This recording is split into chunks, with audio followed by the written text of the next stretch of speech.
Right, so welcome back to New Forge Stream of Electric Sheep. I'm Darren, IDM, and you know these people. I'm Amy. I play Isadora. I'm sleepy. I'm Ian. I play Elizabeth Saltfield. I'm okay. I'm Neil, and I am currently babysitting. I'm Laura. I play Coda. I'm also sleepy? Question mark. How do you not know? You know what? Let's move on. So when we last left our hero, they had a chat with the mayor.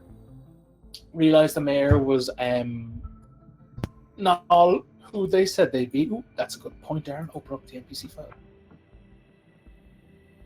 The NPC file just says everyone's a Mindflayer. Oh man, hey, Mindflayers are great for that. It's like party blitz the quest line and steamroll the boss. Mindflayer. Party loot a sword. Mindflayer. Party order kill. Mindflayer. Vibrating phone. Go away. No, I don't want to look at that. Right, so yeah, we met the mayor. Turns out Mindflayer. Defeated the Mindflayer. Then it sprouted legs. The head of the Mindflayer sprouted legs and decided to run away. But dearest Risbit chased it onto the roof and smashy with the hammer.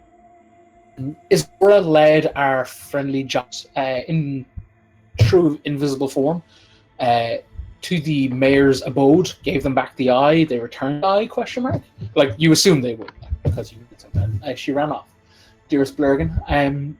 The party stole the mirror that held dearest Miriam, the mirror goblin,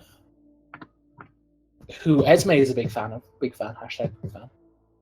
But we carried the mirror with the aid of Vigilance, the torchbearer cleric, to the Albatross, and we encountered a wild doggy. I mean, oh yeah, I forgot the Mindflayer dog. The borking dog, Bork. The Bork Flayer. And we went inside. The Albatross was in full swing, full house, lots of food, as if a feast was in order. Or in full swing, sorry. The torchbearers looked like they were having a lot of fun. The party went upstairs quick as they could to, I believe, Vigilance's room. And that is where we left it. We had a short rest as we waited for nighttime because the original plan was to tail one of the supply wagons. So we had a short rest. We rolled for health last week. And obviously if people get abilities back after a short rest, that all happens too. So yeah, we return to the room of Vigilance, the cleric, at the Albatross at about 8 p.m. A solid even 8 p.m. And the wild night that was below you, that was the feast. So like you could have you hear it through the crack as the hours go on, quieter and quieter and quieter, to the point where it's just you guys are in a silent room, nursing wounds, sharpening blades, checking over armor, getting yourself ready. We rolled for health last week, didn't we? Yeah. Yeah, we did because Neil said yours. I'm back to full. Ah, yes. Yes, I wrote it down and everything. Thank you. I'm back to full as well. So am I. Esme asked very quickly, hey, Isadora, Coda, who is it that wants this mirror and why are we giving it to them?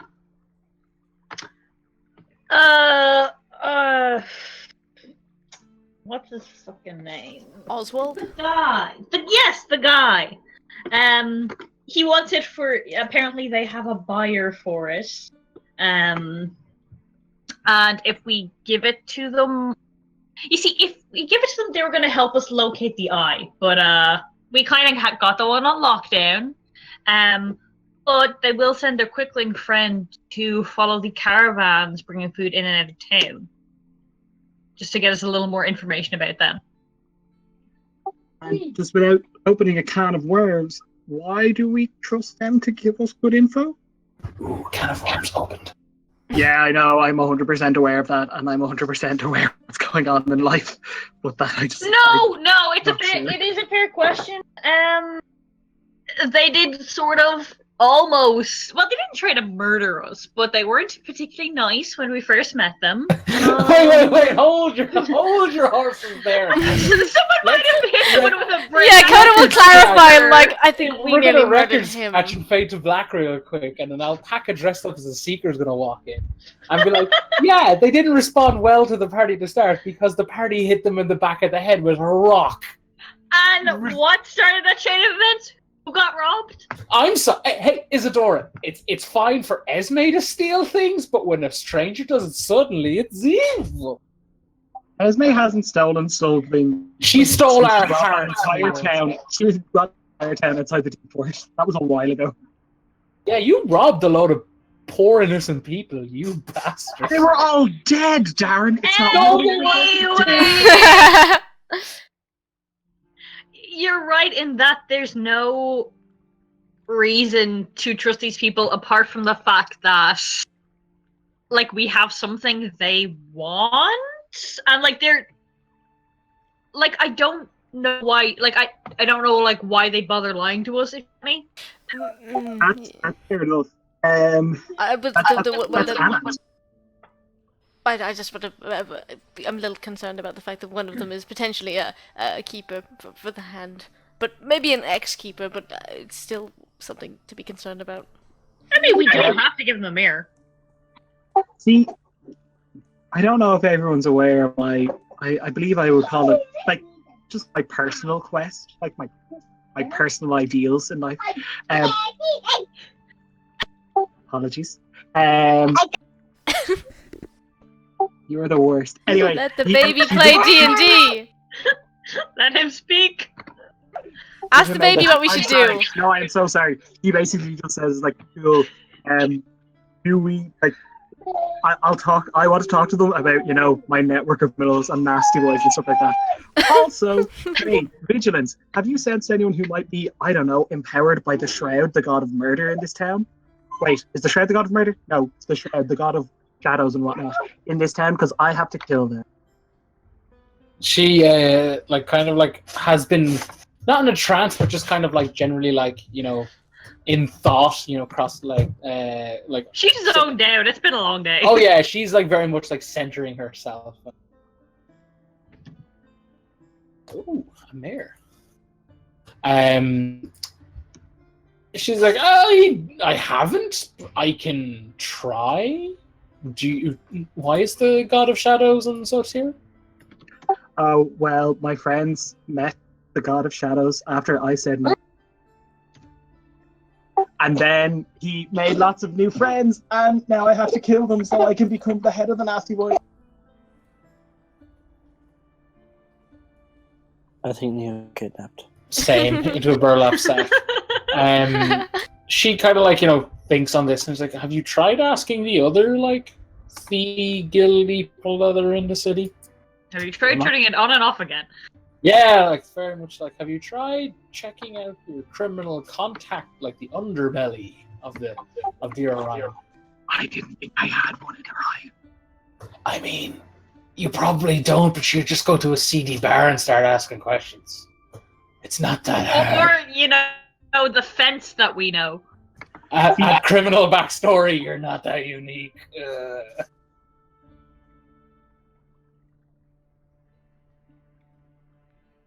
Or the fence, you guys know. That's a fair point from dearest Isadora. Might be able to trade the mirror for information on the criminal underbelly, as you say.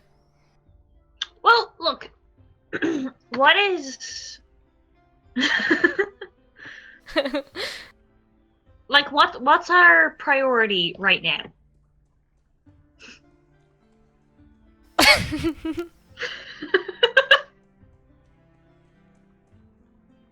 Like, we have reason to suspect that these wagons that are taking the food in are, like, pacifying people or just making them complacent, and that could very well be linked to this mayor and his Mindflayer nest? Is that what you call them? Do they nest?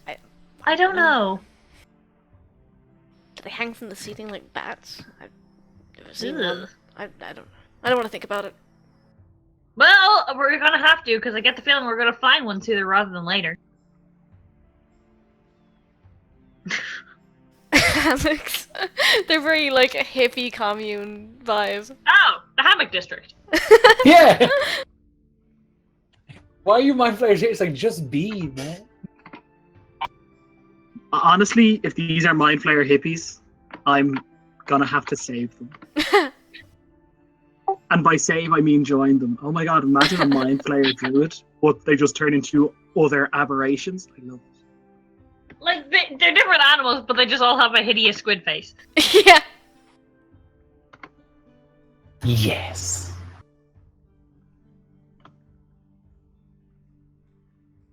Okay, so we find out when these wagons are leaving the town and then see how we can follow them. Vigilance, when do they usually leave for the evening? See, that's the thing. You guys opted for the short rest because Vigilance and you guys have already discussed that they usually around like 9. And it's now what, like So that's 8? why you. Yeah, so it's like 8, so there's kind of wiggle room if people still wanted to do that. That's why I said it would be kind of like 8 p.m. kind of thing. But yeah, you guys would have been told that like on average they tend to leave around like the 9 p.m. mark. Again, like this isn't your, there's no like imposed curfew or anything like that, so you guys can freely just walk wherever you want. Like you guys have been told all this that kind of thing. That's nice, isn't it? But yeah, I fucking love it when you Being able like, to walk around at somewhere. night, isn't it great?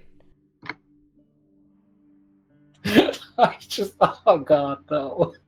I just thought of like Coda and I'll walk around and like from the bushes, just like a baton is just like chucked like catch, and Coda catches it and it's just like the hand of yours, like he's got a piece, and they just gore him into the ground. Like that's like it doesn't already happen. yeah. He has a piece. He has Yeah, I'm the only one in the world with a piece. Oh my god, can Coda get gangster? Coda needs his get. He can't. It's Coda. Yeah, let's be real here.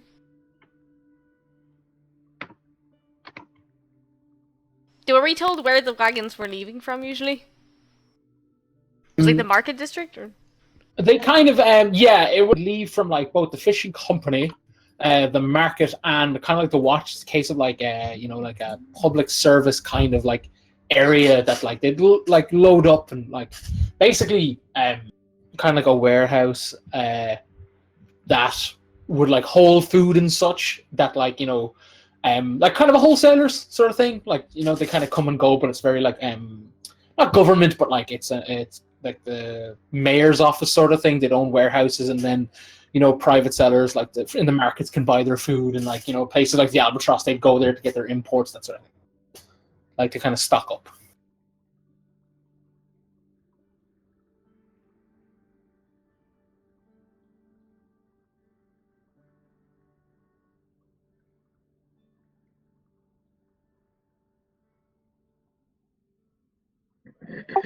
So why don't we hang around the docks until we see? You said they hang out they come to the docks to stock up, yeah? No, they just come in. Where do they go to stock up? Sorry. Well, it's where they'll be leaving at the end of the day. Yeah, the warehouses around the docks and market is kind of like the drop-off point, and then like sellers can approach and set up and like all that. Like they kind of dispense it in the morning, sort of thing. But for as where the food comes from, it's a case of they leave the city and they return eventually with food. So people are kind of like, oh, it's obviously the capital or other cities that are like helping us pick up the slack. That's the official story, anyway. Well, Esme just says, it's like, cool. Why don't we just go and do that tonight? Let's find out. Yeah. There's more we can do here, but what if we just take a break? And not even that. If this food is being drugged and we have to get rid of it, like I mean, I know we'll probably have to follow up with Blurkin, but we've placated the giants. People will be able to get out on the boats again. Like, it's not like we're cutting people off, Esme says, like, if we by chance happen to be heading Blurgan's way, I would like to stop in with her. Yeah, we should make sure she got the eye back to the king. She said she would meet with us before she did that, I think. I think she wanted to talk to us potentially about bringing that forward, bringing the eye back. Might it be an idea to investigate this further first, so we can go to her with some solid information? We know there are Mindflayers, but if we scout this and say there's a nest of 20 of them, it might be more useful to her than we know there are some Mindflayers that took your eye. Well, What did the giants have to do with the Mindflayers is the only thing. I know, like, they obviously have something to do with it. The thing is, now that they have the eye back, I don't think they really care who took it as long as they have it again. Like, they won't really care or want to deal with this, you know? Perhaps not. But if the king asks, it might be nice to be Well, able if to the king tell him asks, you can tell conclusively him. there were mind flayers, we destroyed them all, or there's a nest of them here, let's burn it down. It might just be nice to go to him with information rather than speculation.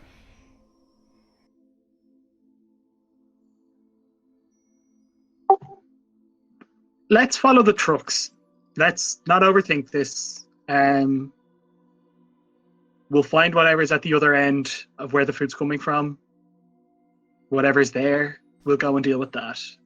And I think maybe that will make things a bit easier to decide. Yeah, I mean, getting information. Yeah, like whatever happens, the other side at the end of the wagon trail, we'll be able to look at it and say, it's like, this is the situation.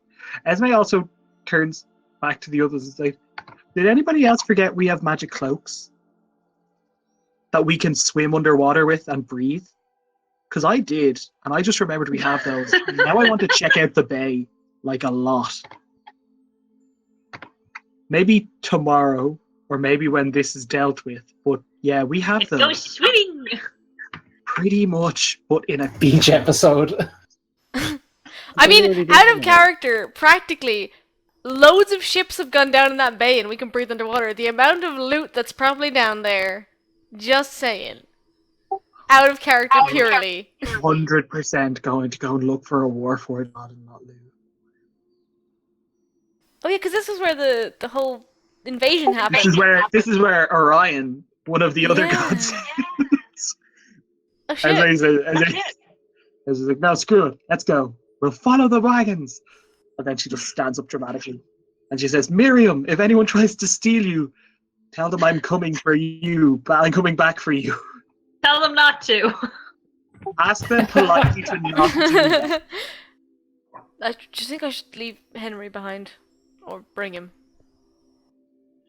Well, Vigilance, are you staying here this night? I'm going to keep an eye on the other two to make sure they don't do anything weird. I can keep an eye out downstairs, but if you would prefer I accompany you, I can.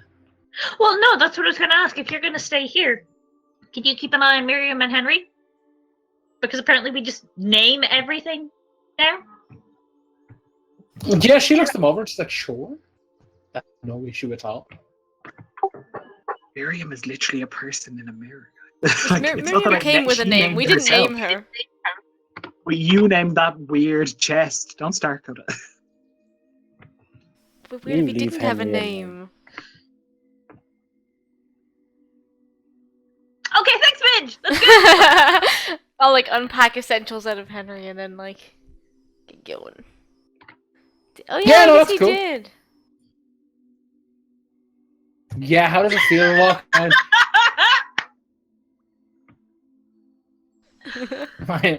my dirty war chest. Oh, Christ. I like one of these days I'm gonna get a kill move where Henry just consumes someone and it's gonna be great. The jokes are never Step gonna into stop. my vor chest. Oh god, please don't.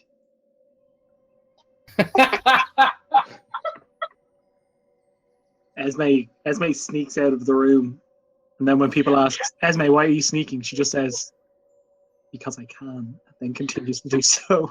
I have the abilities. It's proper Pink Panther, like really big footsteps Yeah. on tiptoe. Like she's just like, what? It's time to leave. We're just gonna leave Henry here now. Miriam and Henry, the purest of ships. We're gonna come back and Henry will have just eaten Vigilance and Miriam. Oh no, Vigilance is 100% that dog sitter who's like, yeah, we're gonna play, we're gonna have fun. The second the people go, they're like, here's some food, and just leaves. It's like the good place. But yeah, so you guys enter the city. It's a cool, brisk, night. It's relatively bright. You can see the moon. The clouds are out and about. Nothing too crazy. It's well lit off the moonlight. There's torch sconces all about lit. You catch one or two city watch individuals just patrolling, minding their own business, chilling. People kind of coming home from work, going to taverns, that sort of thing. So how are you guys going about this? What's the plan? What kind We what know kind they of wagons are here? Because I'm just thinking the absolute worst case scenario is we jump in a wagon. Or use our magical horses. Or we could jump in a wagon. I do love the magical horses, but they're very obvious. And if this is gonna Do be our a magical stealth horses make thing, noise? Like, do they clip? Yeah. They clippity. They. It's kind of fleshy and wet clippity clopping. It's not ideal. Didn't need to say that. I was like, how can I describe this and make it worse? I know. Could have said it sounds like seashells. they make the sound of, No. like when you have a really wet sock in your shoe, it's like slap, slap, slap sound. Great. So Esme throws away her horse. Into the sea, back into the water from whence you came. This is ruined forever. Esme releases her horsey in the hopes that it will someday evolve into a Hydra. No, I remember Which- where we got these horses. These horses are made of swamp water. Oh yeah, Aw. it's like bog stenchy. Like Stinky. it definitely. It's like they're kind of like they definitely look half rotted. They're not majestic. Like their manes are definitely seaweed and matted rotten hair and that kind of thing. Lovely. Now I never want to ride the horses again. Esme is just like, yeah, I think let's just keep an eye for the wagons and see what ones leave town. Guys, I'm not sure how we're going to figure out who is a mind flayer. Wait, hold on, actually. Ian, Yeah, do you have divine sense? I believe so. Does divine sense sense aberrations? I believe it does. I'll check it now. It's either divine sense or detect good and evil. I think it is. One of those. It's Celestial Fiend. Sorry, Fiend and Undead. But I do have protection from good and evil. I don't think I have detect good and evil. That protection from good and evil. I used to think that was absolutely shite.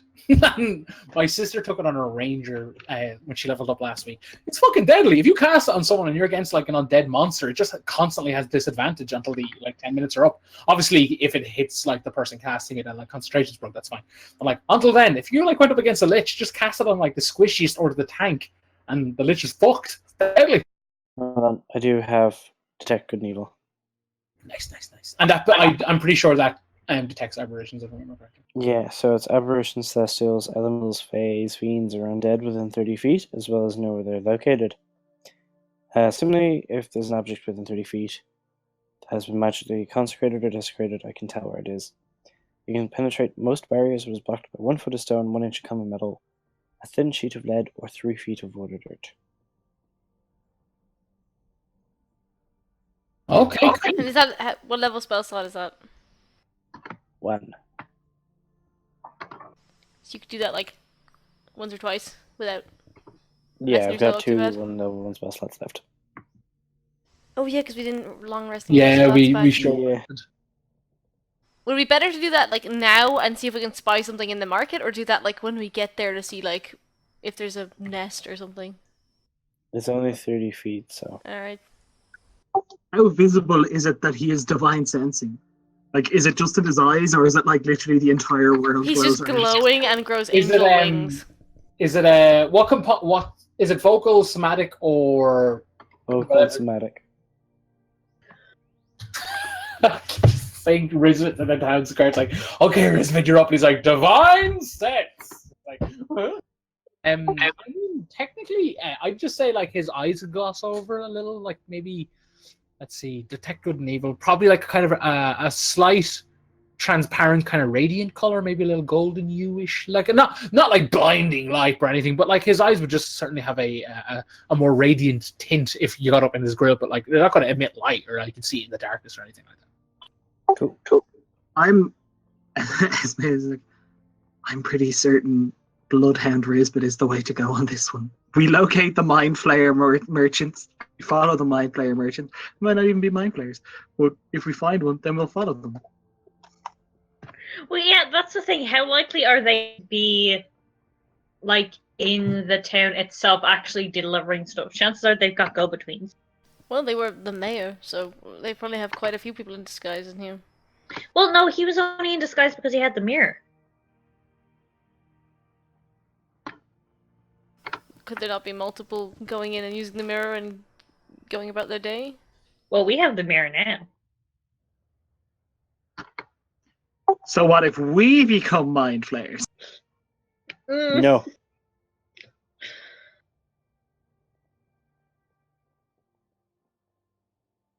Well, I mean, we were able to walk around the town freely at night, so it's not like we're gonna be suspicious or hiding from guards. Let's just walk into the market and maybe Risbit can see something we can't. Well, here's the thing. Even if we don't sense anything, this Risbit doesn't sense anything, if we can find out which wagons are the ones that are delivering the food in the first place, we can just follow those. Oh yeah, this is more just like assuming there is a link between the Mind Flayers and the merchants. There could 100% be nothing. They could be similarly based, like they could have a similar plan or something, but they could be completely unrelated. So Esme is more just thinking, it's like, but if we see Mind Flayers in the town, why don't we destroy them? A very good point. I'm on board with that. Publicly. Let's get In front of everybody. Let's get the beheadings a going. Right, isn't a fashion yet? Let's get it started. So what's the destination, friendos? The market. All right, cool. Yeah, you guys walk in. It's it's late at night. Most stalls have been, packed up. All the kind of like trinkets and what have yous and kind of bits and bobs that were dangling from like the overhead nets and such have all been kind of like taken down. You kind of wonder how long it would take because there was a lot of things up there, but hey, you can't have that stuff being stolen. But yeah, apart from the odd patrolman that kind of walks by every few months or so, like, it seems fine. You spy one or two like kind of commoners, kind of looking people, clearly like looking like two people walk down the road, kind of thing, like clearly giggling and excited, and like they seem to be walking towards the inn that you got, or the inn and tavern. You guys know the Salty Dog. Want to use a proposition to stay in originally, that sort of thing. So for the most part, the marketplace is rather quiet. You would have been told that like kind of but south of the market towards the fishing companies, and that's where like apparently one of the wagons resides, or at least one of the like drop-off zones. Yeah, I want to look for it to see if I can locate it properly. All right, cool. Perception check.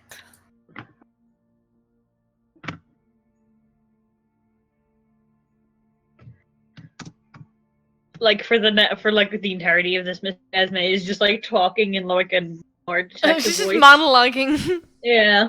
For this entire thing, Esme is behind Venetian blinds, but no one knows how. She has a portable set of Venetian blinds just hold up in front of her. Ah, shit. Wait, what are you She's rolling? got that.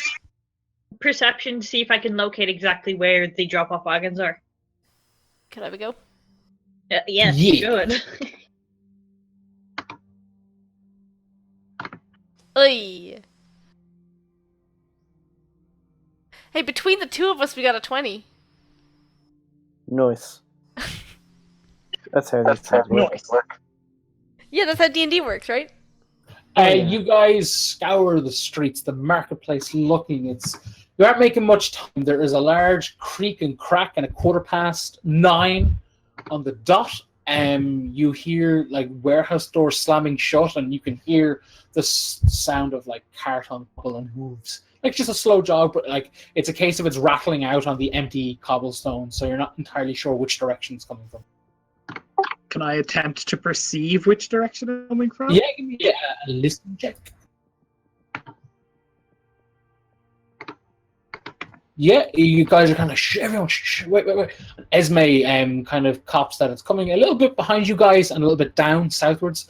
But I'm assuming once you hear it, you kind of like relay the information to the party, and as you guys trot around that corner, you can indeed see what looks like almost not like a convoy, but it's a very large and wide. It looks like a quite a large wooden carriage has been converted into a wagon to just like hold even more stuff, and behind that is a second wagon that's hitched to the main, and there is like 4 really like quite muscular valiant stallions kind of thing, just gingerly trotting along. The wood looks kind of light. It's probably like not the most sturdy, so wagons quite literally used for just carting in large amounts of food, that sort of thing. And 2 riders sit up on top of the carriage, kind of just like just mumbling, talking about whatever they're talking about, but they like doesn't need to be in a rush. Kind of just like, yeah, let's go. Kind of probably you'd hazard a guess just by looking at it. The kind of like trot is more, or not. The slow walk is probably more just to conserve energy for the night that's ahead.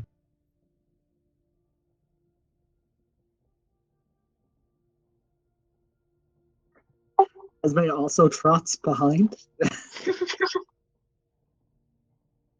How about, is Esme being quiet, or just a case of like, I'm out for a walk? Esme turns to Isadora, is like, Isadora, quick, link my arm. She does. I just laughing really, and it's like, oh, what a scamp. Just keeps walking.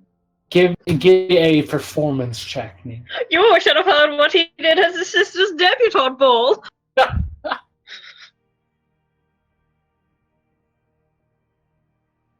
He came out wearing nothing but a whiskey sour.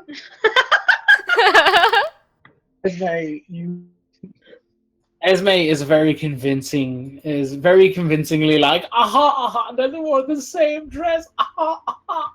It sounds really bad, but like these 2 guys are buying it. They're just like, look at those 2 loud people being loud.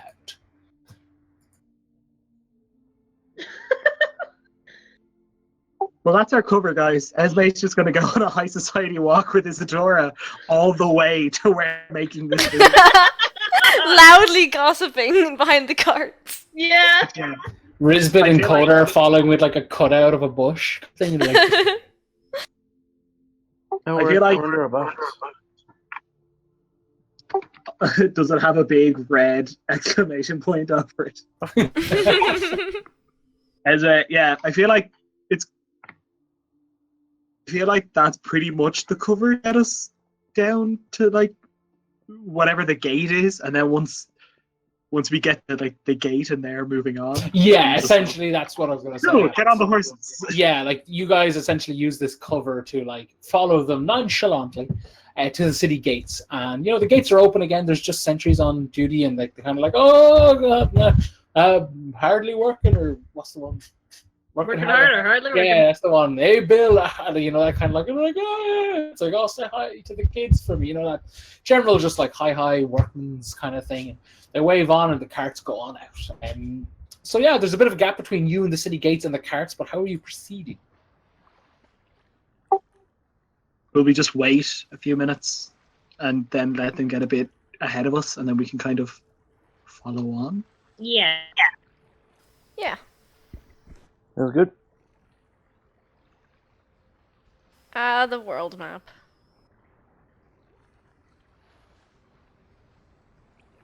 Also, the thought of it like being like a detective story makes me want to have a scene with Coda and his gun, and like I think it's not one of the, I don't think it's the end scene of Double Indemnity where like the femme fatale shoots at one of the detectives really point blank and shoots him in the rib. And it's like this line, because it's so corny, and he's like, you missed my heart, baby, it's up here. And he takes the barrel of the gun and jams it into his chest, and she fires his fucking class. Yeah, Cody, you have to shoot a Nick Valentine Warforged now. So that's what's going to happen. So yeah, you guys are I politely here. refuse. Well, guess what? What's going to happen and what you want to happen in this game are 2 different things. Very different thing. So yeah, the wagon leaves, and it seems to be kind of like traveling down this road. Maybe going towards this bushy-like tree thing. Who knows? Ugh. how are you guys tailing these boys? On horsey foot? Valiant leaping from the horses to the wagon? What have you, friends? Until we know that they're approaching a particular area that might suggest that that's where they're stopping, I think we should follow with the horses on distance. Yeah. Or like until they like go off the beaten track or something. All right. They are taking the like quote unquote now Queen's Road, so it's quite well managed or maintained. Sorry. Every couple of 100 feet there is a like essentially like an ever burning torch, so there is light sources. If you guys want to kind of follow them on such a path nonchalantly, you're gonna have to give me stealth checks to essentially just indicate that like, hey, we're just travelers out in the night. And our horses get advantage in a +10 to stealth, is it? No, it's more no.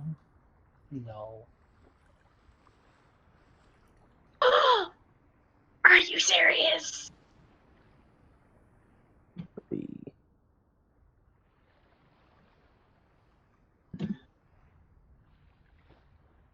Risbet's Stealth, gonna yeah. outroll you guys. Stealth, isn't it? Oh, it is indeed, Yeah. buddy.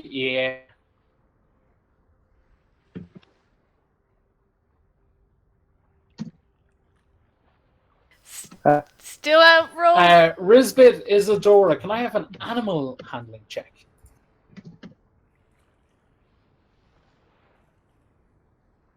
You can. I just need to find that.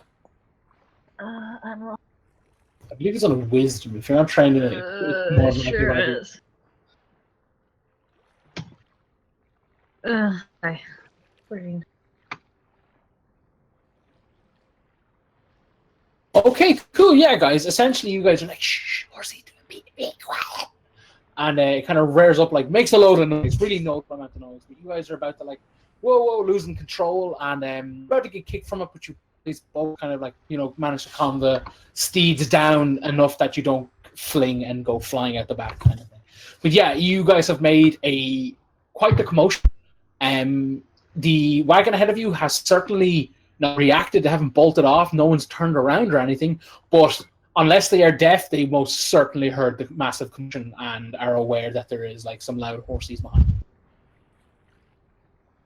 Like they're very clearly within earshot of that noise that just happened, essentially. Okay. But for all they know, we're just travelers. Sometimes people travel on the road, and that's okay. That's allowed. So long as they don't look back and see our swamp horses. Oh, I hope no one slaughters us in the streets. Sometimes people use swamp horses, and there's nothing wrong with that. You tail them for quite some time, and eventually they veer off the road. Not violently, but again, just trotting, mind their own business. Start heading towards a large, dense, wooded area. As they veer off, do they leave a trail that's easy to follow? That will be a survival check to determine if the trail is kind of like is good.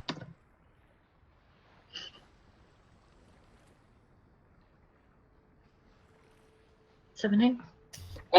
Izzy, you just spot the markings of a track of cartwheels. It looks very old. They certainly came down this road. The tracks aren't fresh, almost as if the carts are not leaving in fresh tracks, which you would strike you as odd because like they're quite heavy. Despite the wood probably being light, they're still carts and they're still horses. So they 100% should be leaving tracks. So that's certainly something you would pick instantly. But there is 100% car tracks going towards this wooded area. Kind of got a bit of a cluster of hills and a little bit of a mountain and such in the distance as well.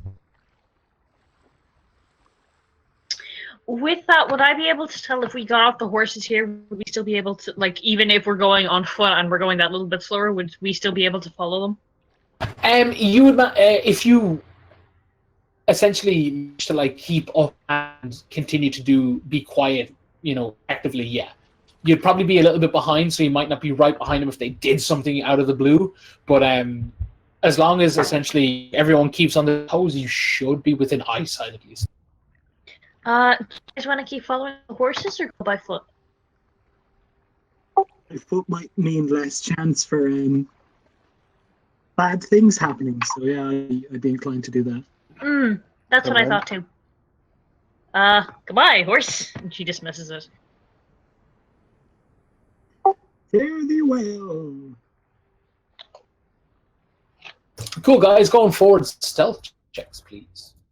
And better. Can we just have Risbit levitate and we just pull him on? Levitate is a movement speed of 10 per round.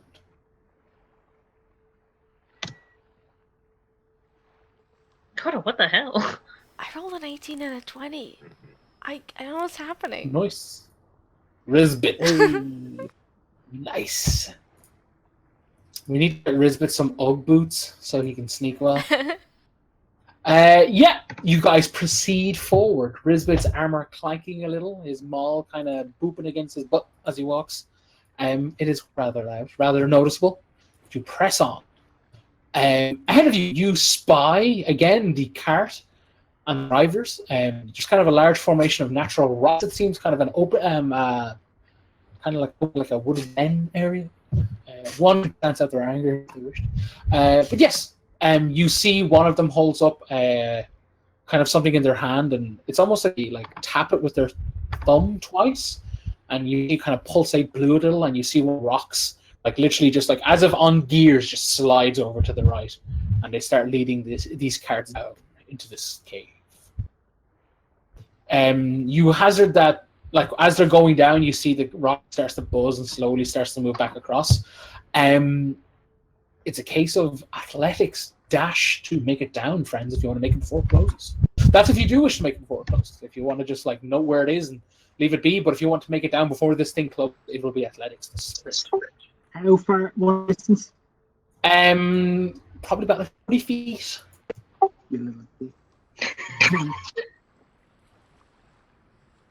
I mean, hold on, what were you thinking? What I think you're thinking? I was gonna just do my super mist form. You definitely would be able to. It'd be a case of if you gave me an athletics check and it wasn't completely off, you could probably boom boom, and then essentially the DC will be lower for you because you're walk or run teleport. I think I'll try it anyway. I think I'll just try standard and no misty step. Yeah, cool. So give me those athletics rolls, friends. Oh, what is wrong with you tonight? There goes my luck. I did it. God damn it, Ian. I was so hoping Esme would sprint up and be like, guys, I got it! As the rock just closes over slowly and it's just Esme. But yes, Esme, Riz, you guys sprint off, proper form, knees up, back angle and sprint towards it, and you slide into it as it's very Indiana Jones down the hill kind of thing. Chris, Isadora, you guys are flat. Leg catches a branch and you fall forward as you see this roller screech close. Well, not screech close, but kind of close. You hear click. So we're in a cave right now. You are indeed a cave. Darren, I'm gonna ask, just for the sake of ask, are there any windows in the cave? No. You see what you think is a Velux window at the top, but it's just a trick of the light. Spoiler: there is no light. It's a cave. It's deep and dank and dark about. As I turns to Elizabeth and she says, "Be worse. We're the only two that can teleport, I think. So, if we find a way out, we can teleport out."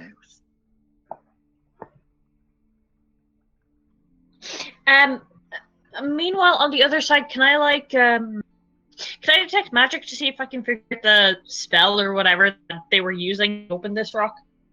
Yeah, sure. Can I have a look around and see? Because you said it was moving almost like it was on a mechanism. Is there any kind of mechanism, or is that just more the way it was moving? Sorry, no, that was purely flame. In the Okay. sense that just it very much Scooby-Doo slid across perfectly, almost like if it was on a track. Yeah, 1 second, Amy. I'll tell you now the School of Magic you guys see.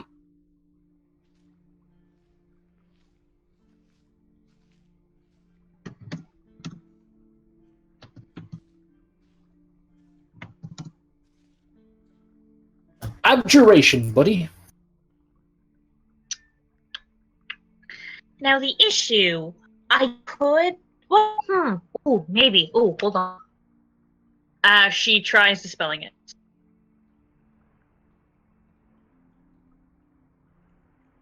One second. I hope you can figure this out because I can't. I don't do magic. Yeah, you see the rock pulsate glow, and the magic dissipates it, moves to the right, and you see all traces of magic completely leave it. When it slides over to the right, it does return to its position. Staring you right in the face is dearest Truth. Guys, you've now been reunited. The rock has ceased movement.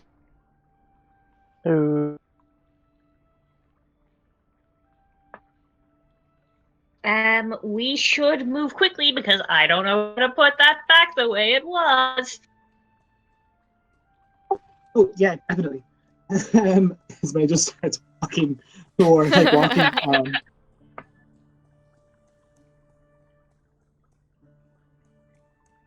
The room is dark and dank. You all have dark vision, correct? Yeah. No issues. Yeah. Before you was a very long, tall, wide cavern, enough to fit that very large, wide cart with ease, it seems. Plenty of breathing space. How are you proceeding forward? It's just literally like a track ahead. Like you can only the only way is 2 ways forward.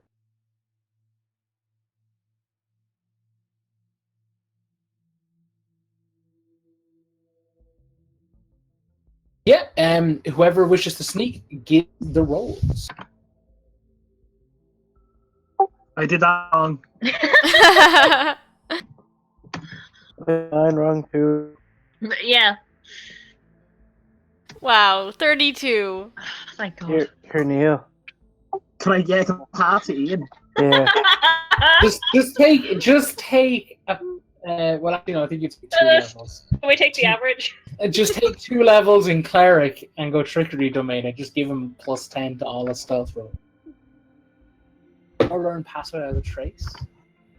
Pass without a trace is deadly. But yes, so right, you guys proceed forward again. Risbit bonking off the walls with love metal plate armor. He accidentally hits over a bookcase of fine china bells and cats attached to megaphones. But you proceed forward. Yes, you guys are walking forward as you. Yes. Yeah. Yes. Is there anything that sticks out about the places we're going down? Or does it just like, oh hey, it's a cave? I was gonna make the joke. The only thing that sticks out was all the jagged rocks. Yeah. Hmm. Are there any noises, or is it just totally dark, totally silent? Can we hear like the wag ahead of us or anything? That would require perception checks, my dudes. Give me a marching order. 23 perception. Cody, you can hear a faint noise. It's kind of too far away and faint to figure out what it is, but it's coming straight ahead. And so far, your dart has not shown you any passages that can go left or right. It seems to be only much forward is the only way you can go. So whatever is ahead is making noise. And is that coming towards us or going away from us? No, it seems to be stationary. It just seems to be Okay. kind of like it's so far and faint away that you're just catching the tail end of the sounds, but you're not entirely sure what it is. But you can certainly hear something ahead. Anyway. What is the marching order, friendos? Everybody behind Risbit. Okay. I'll go second. Rock and roll. I'll go in the middle. Dex save. Dex safe. Oh, I should have gone. It should have been anyone but Risbin. Yeah. Ooh, interesting. Ian, why are you rolling disadvantage on Dex saves? I thought I had to with my heavy armor. But it was all. I believe it's only stealth. I think it's just buddy. stealth. Oh no, sorry. It's disadvantage on saving throws if you are not trained in the armor, I believe. I'm not trained in Dex.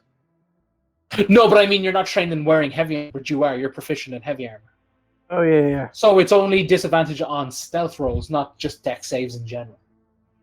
Oh, It's so yeah, that's- it's because like technically anyone can wear Yeah, heavy yeah. armor, right? Yeah. So roll again, buddy. Oh, it's a 16. If we Oh, just take some okay. more. Yeah, I suppose that's true, Ian. Cool. You would have disadvantage because you see, or advantage because you see it coming for you. Can I have a strength save? Strength save with advantage. Yes. Cool. Give me 2 seconds. You take 6 slashing damage. Oh, piercing. Sorry, I apologize. Piercing damage.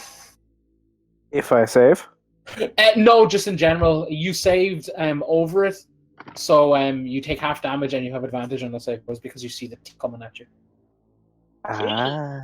Yeah, Risbeth actually sees this thing coming. He's like, "Whoa," and puts up his hands, kind of thing, to send the blow.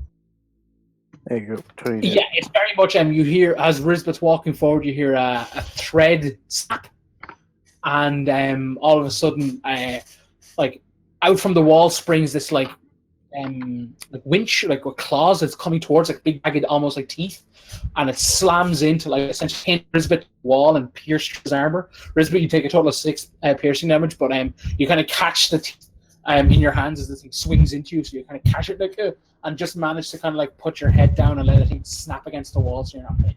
Hey. Safe. Safe indeed. It was quite a metallic ring, kind of like rusty with a bit of oil thrown on it. It's that kind of like shearing metal, kind of like not nice on the ears. Quite loud.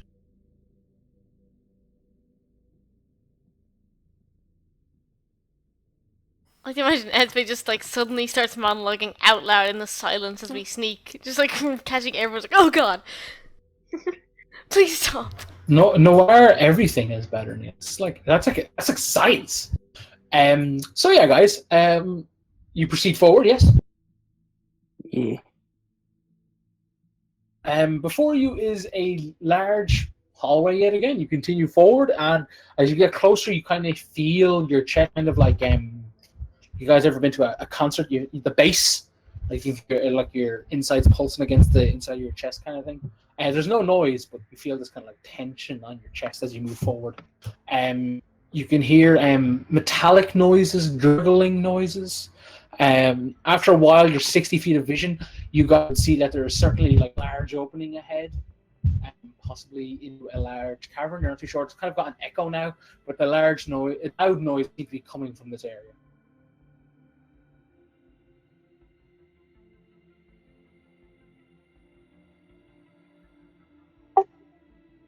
Okay, how about I sneak this time and then tell you when the coast is clear. Yeah. So you don't have to sneak. There is sorry, I forgot to mention, there is a soft light from around the corner.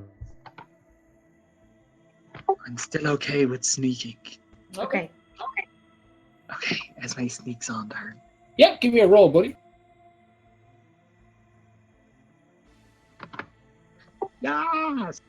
Esme creeps up and peers around the corner. Esme, a large open area in this cave. It doesn't seem to be kind of there seems to be like a cave wall at the back. It just seems to be kind of like a massive hollowed out area. In the center, wriggling and not looking at you, its tentacles like wiggle and jolt about, is a mass of like a biomass, kind of like this like fleshy thing. It's kind of orchestrated up like a tree.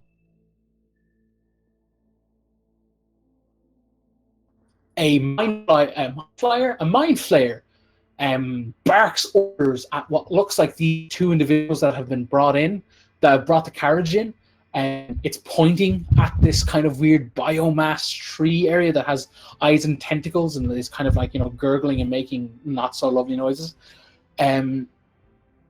Patrolling around the perimeter, Esme kind of digs her head back in and looks back out again, are these suits of armor that all the pieces seem to be kind of disconnected and almost floating. They seem to be walking very elongated, very flowy, almost like cartoonishly, like swaying the arms, bobbing it kind of thing, as they kind of patrol around these like anime armor sets.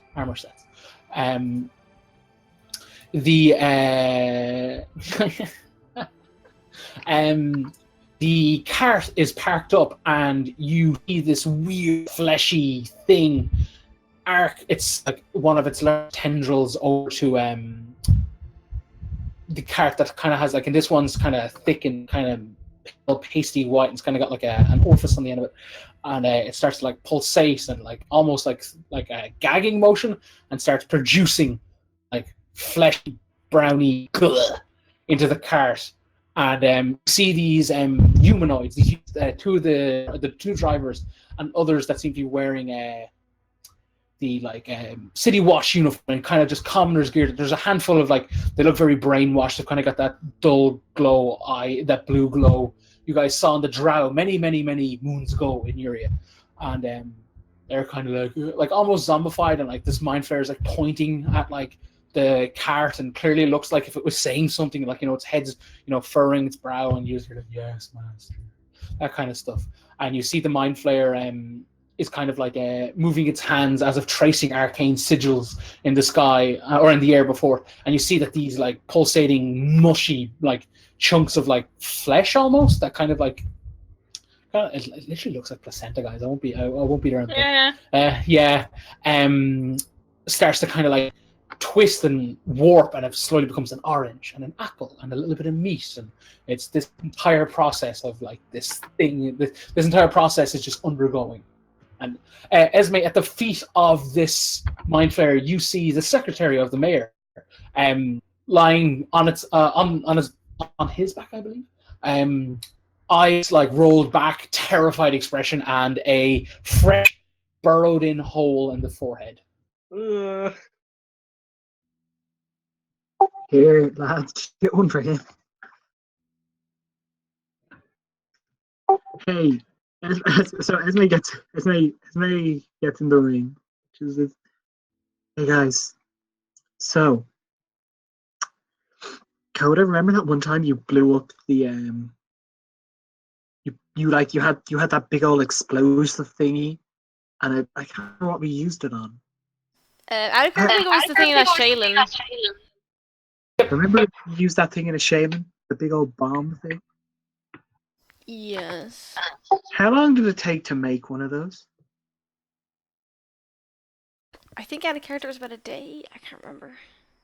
It was a day, and you had access to the Mechanist area. Yeah, I had the Carla and her husband and all that.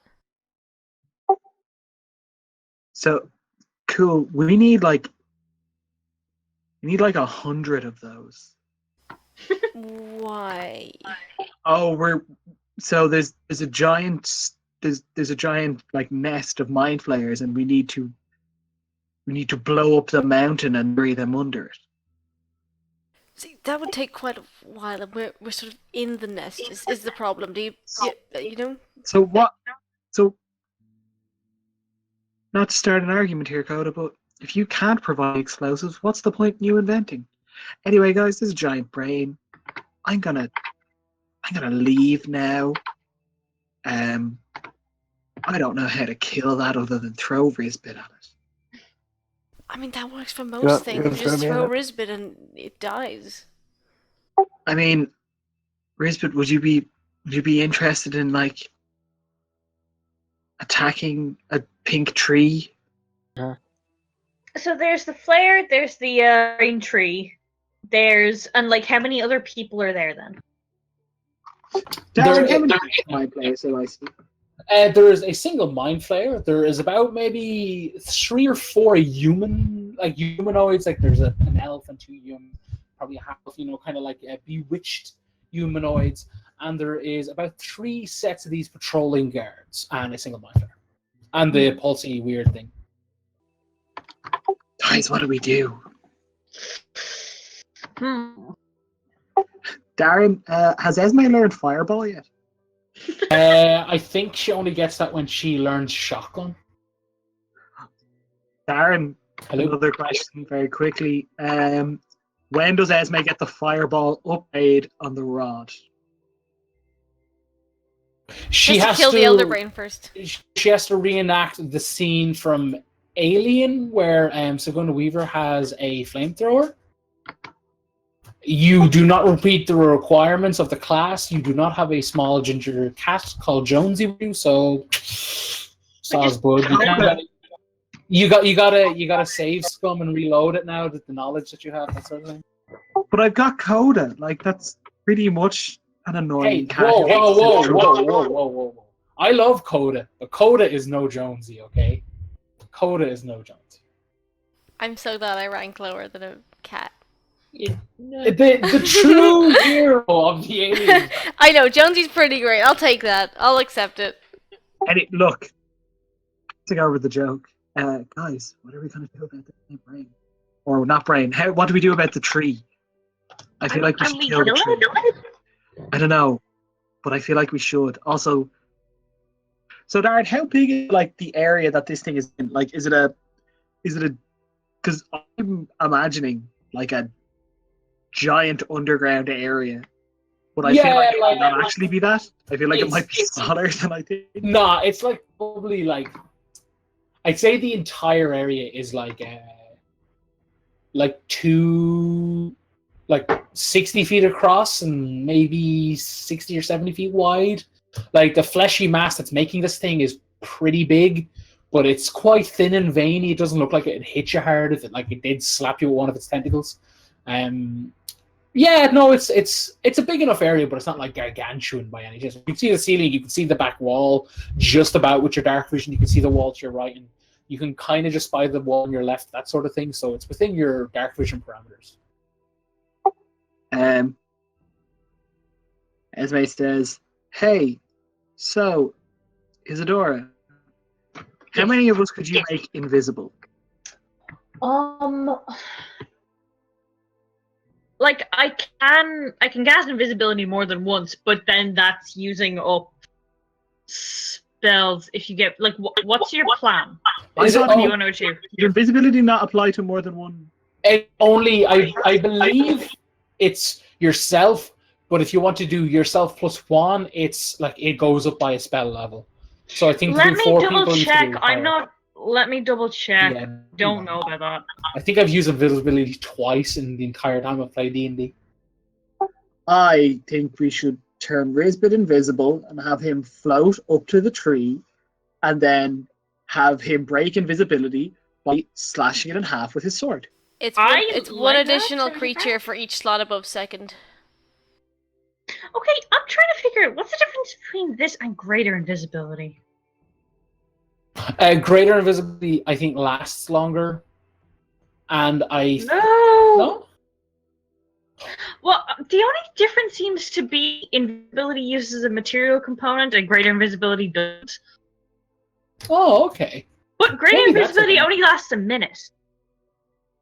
Is there not a difference with objects on the party or on the person or some shit? No. Regular No? invisibility makes gear invisible as well. It says it in the spell. I think invisibility can't be applied to yourself. This is ridiculous. Sorry. No, there's a few spells where it's like you can give your friend the gun. It's like, but that's why I took the guns. Why would I give him a gun? But yeah, if I cast it at higher levels, I can add an additional creature. Well, like, this room is definitely small enough where, like, wherever I stand in this room at a character, I'll be able to shoot the thing, because I've got, like, 400 feet of range, so, like, I'll be ready to help. We're all ranged except for Rizbit, so, like, we could just position ourselves and then have him go in, and then we all do the shooty things. I do like the idea of Rizbit getting in a surprise round. Yeah, that'd be really nice. So yeah, Isidore will cast. Or we could even try and get a thing where if we have like a signal in the ring where like he hits it and we all shoot at the same time, try and get like a whole surprise round off each of us. I don't know if that's the thing we can do, but like yeah, we can try it. If Rizbit's willing. I'm willing. Okay. So she'll cast invisibility on him.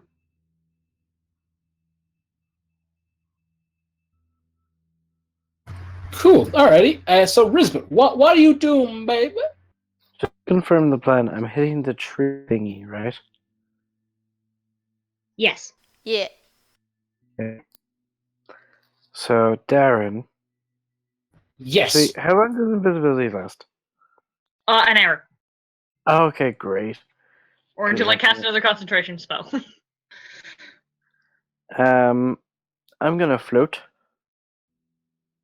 All right. Yeah, With, it'll take you magic some time boot with your Dorothy Gale red shoes, but it'll Oh, yeah. take some time, but it's possible.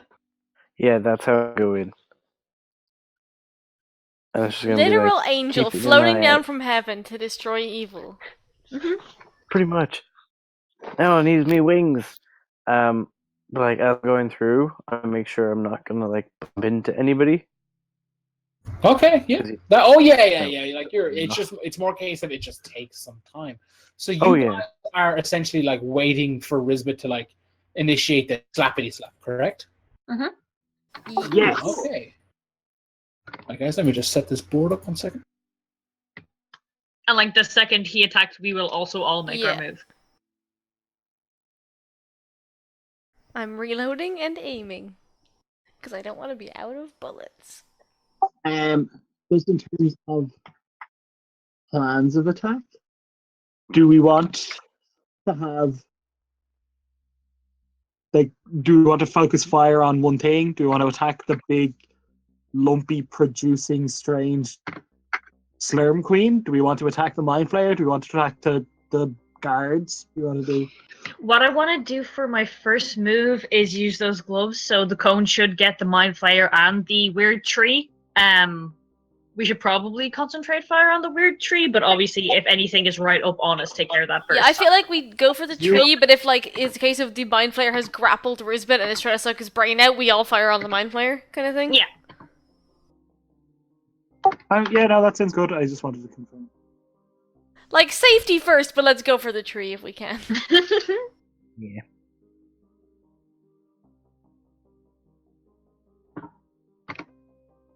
Are we breaking now or?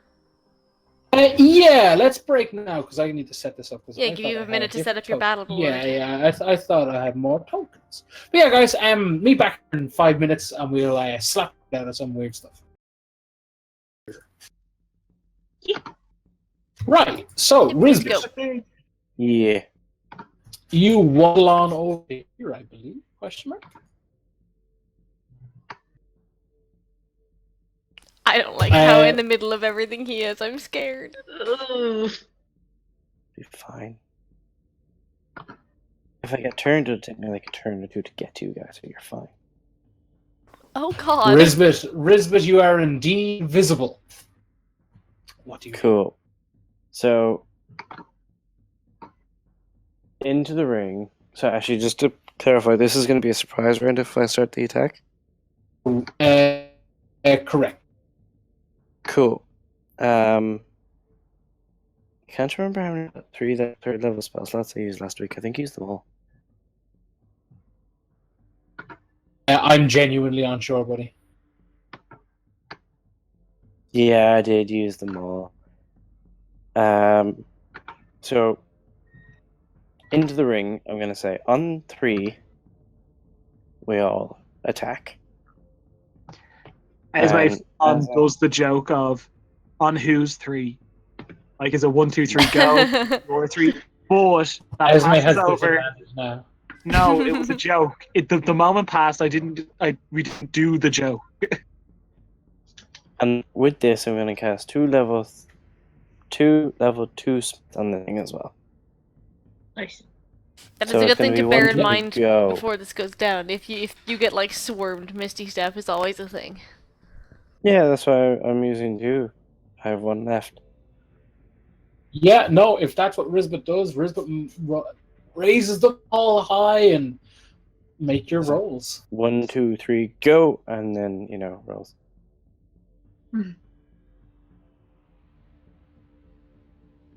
27, Darren. Yep, go ahead. I think those hit. If they didn't, I would be running out of here right now. So would I.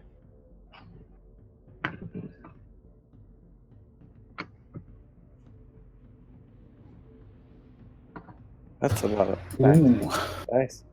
It's 57 damage, and coming out of that, I'm I'm going to do Vow of Enmity on the tree, because I'm assuming it's probably still going to stand. Yeah, no, it's bet to shit. Cool, you found enmity. Right, guys. Essentially, that was the first go in the surprise round. We'll go from left to right. Esme, Coda, Izzy, and then it is initiative. Esme is going to take a shot at the weird pain tree. Yeah. I do love the token. Yeah, very cool. It's the amygdala one just blown up. I thought it was. Yeah, because I was like, shit. I forgot. I knew it didn't make a token. I was like, oh, I'll just freeze this because it's mushy. It's a brain. That hits, buddy. Nice. That also hits. Esme is using the rod in its bow form, and I will roll all of that damage. I get sneak because it's nearby, yeah? Yeah, and also, yeah, because it's a surprise round as well. Please, let's kill this tree in our surprise round. That'd be nice. So wouldn't it? good. 33. Excellent. What?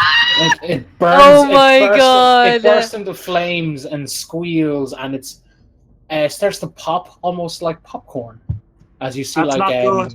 That's not good. It's very Evil Dead 1 levels of terrible gore. Like you see the pasty chaw falling off the model and stuff, that sort of thing. Like gushing pus and blood everywhere. It's real OTT. Oh yeah, definitely. But yes, 100% Evil Dead aesthetic core. Coda, you're up. Cool. Well, with the tree exploded, I'm gonna take 2 shots at the Mindflayers. So, Yeah, cool, I've cool. got my grit points back. So 2 grit points, 2 sharpshooter with advantage.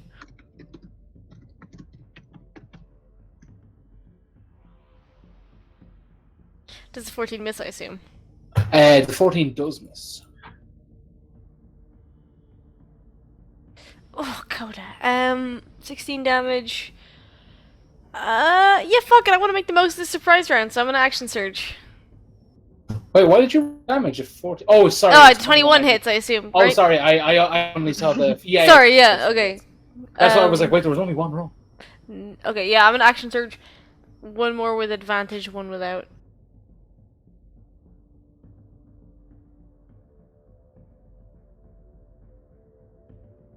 Yep. Those 2 1s on the damage. That is, what's 38 plus 16? It's certainly a 54. number. 54 damage on the Mind Flayer. Nice. Isadora. You see, I had a plan, and then the plan changed, and now the plan's changed again. Fuck it. I'm going to cast old reliable Cloud of Daggers right here. Actually, yeah, here.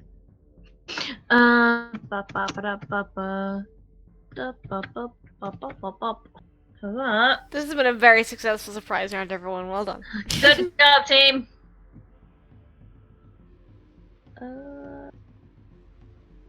Good job. Oh, look at all those ones. 7 damage. Initiative, friends. Look at all those chickens. Hey, Nice. back to his good initiative. Oh yeah, that's a classic right there. Oh, you give me no. No, you definitely did account for just murdering your friend, The didn't you? Mind Flayer starts its turn. Isadora, may you roll damage? Kill it. Yeah. Wouldn't it be nice if I did? Wouldn't that be funky? 8. Again. Ooh. Let me guess. It's 1 off. Oh, Izzy, just you will know what happens next is because you didn't kill it. Thanks. I needed No that. pressure. The Mind Flayer, for all intents and purposes, cackles your mind via telepathy, reaches into its pocket, pulls out a small vial of what looks like water, Oh with no. a little vial, as if it's got like a turkey baster kind of like drip thingy in it. Takes it out and squirts the smallest drip drop, drip, of water into the air. It floats and it grows and it points slightly to the side of the area over here. And the water, like within seconds, grows, swirls, twists. There's a waterfall, and through this waterfall you see a head emerge. And then another, and then another, and then another. Oh. And slapping down into the battlefield is a multi-headed dragon-like creature.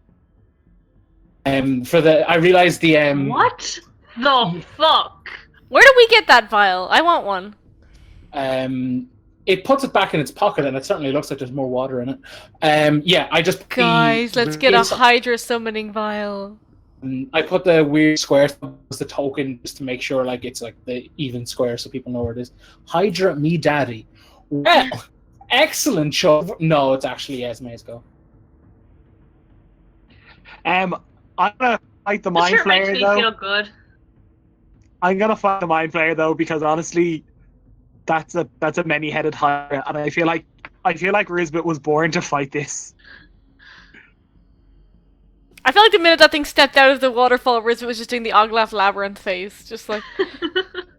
Darren is going to attempt to insightful fighting the Mind Flayer. Yeah, that's my deception, isn't it?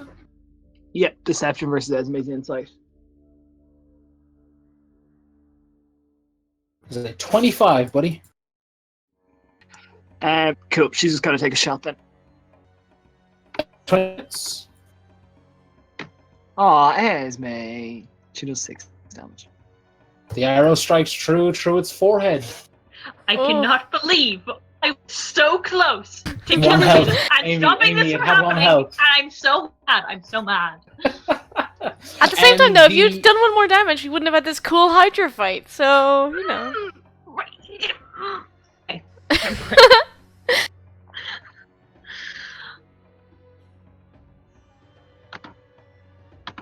Well, I'm done.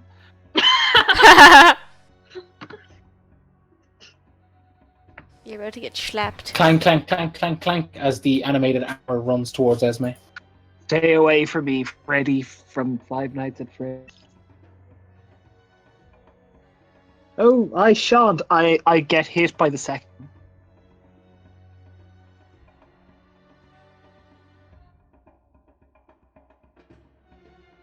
Seven slashing damage. Esme just goes, "Oh, good lord!" I'm at that we are to Coda.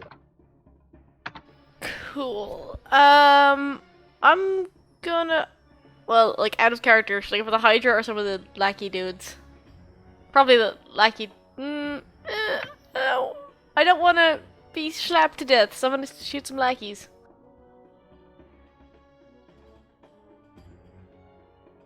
I'll shoot the one beside Esme first.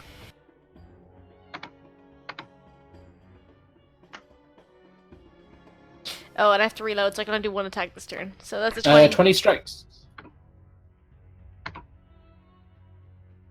11 whole damage. Yep. Is that all? Yup. I reload. Isadora.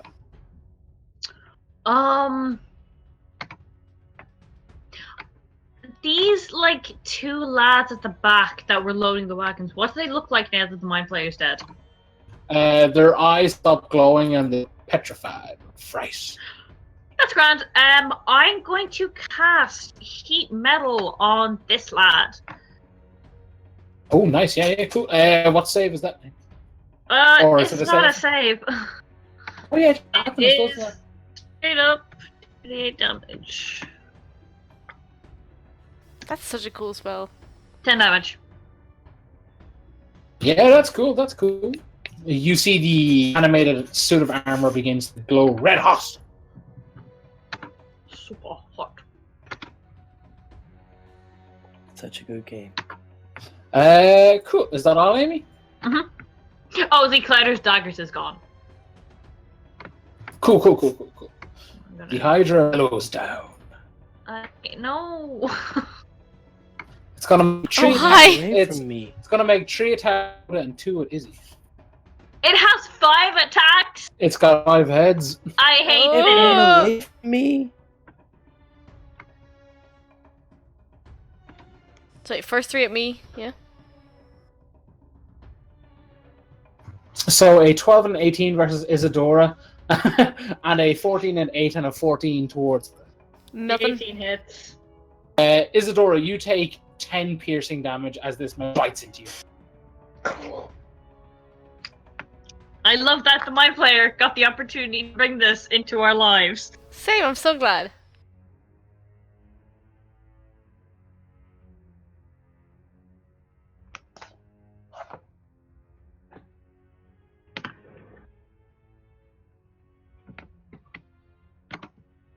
Oh shit, Ian, a 20 and a 20, or a 22 and a crit. Both missed then, sorry. Oh, yes, I was about you. Nah, they both hit. It's 27 slashing damage. Cool. I've been waiting for this. Number 3 drops its sword and sprints towards Isadora, arms wide open, and jumps to latch onto her, heating metal and Oh all. my god. Ooh. What happens when you heat metal a metal person?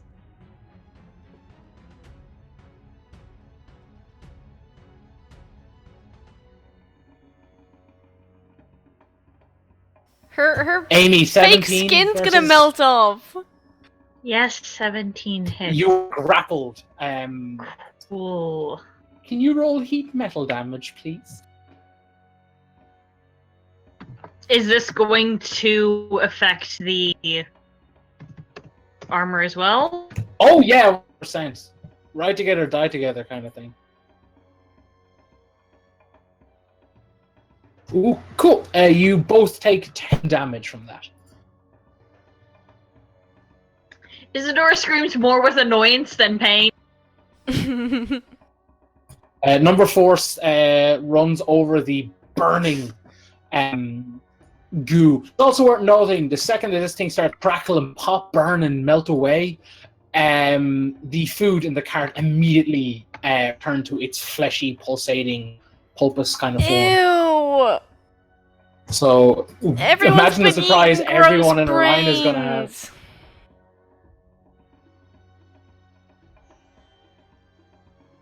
Oh, they're like mid-mouthful and it just turns to like brain pus. 25 hits. That's gross. 25.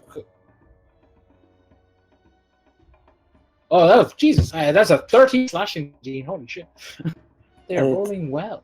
Okay, Mindflayer's dead. Esme, you're up. What about me? Oh shit, I apologize. Risbit, you're up. I have a question. Yeah, go for it. Do you know my mask thing? Yes. How... Like, can I just throw that on? It's a bonus action. What's required? Bonus action? Yep. Cool, can I throw that on and act in the same turn? Yeah, it's a case of like you activate it. Like throwing it on activates it kind of. I'm doing that. Rock and roll. And then I'm going to smack the one that hit me for the most damage, which I believe is the one between me and the Hydra. Yes, number 2. Oh yeah, I forgot you guys can't see numbers. That's number 2, just for reference. Cool. So I'm going to do 2 greatsword hits. Rock and roll. Do you mean 2 19. maul hit? Both hit. Yeah, sorry. Screw It's okay, you. Ian. Soon we'll have it back and everything will be fine. Yeah. So this both hit. Yeah, indeed, buddy. 23 damage. Yes, armor looks brittle and weak AF. Does not look like it is long for this world. Is that all, Ian? That is all. Cool. And with that, we are to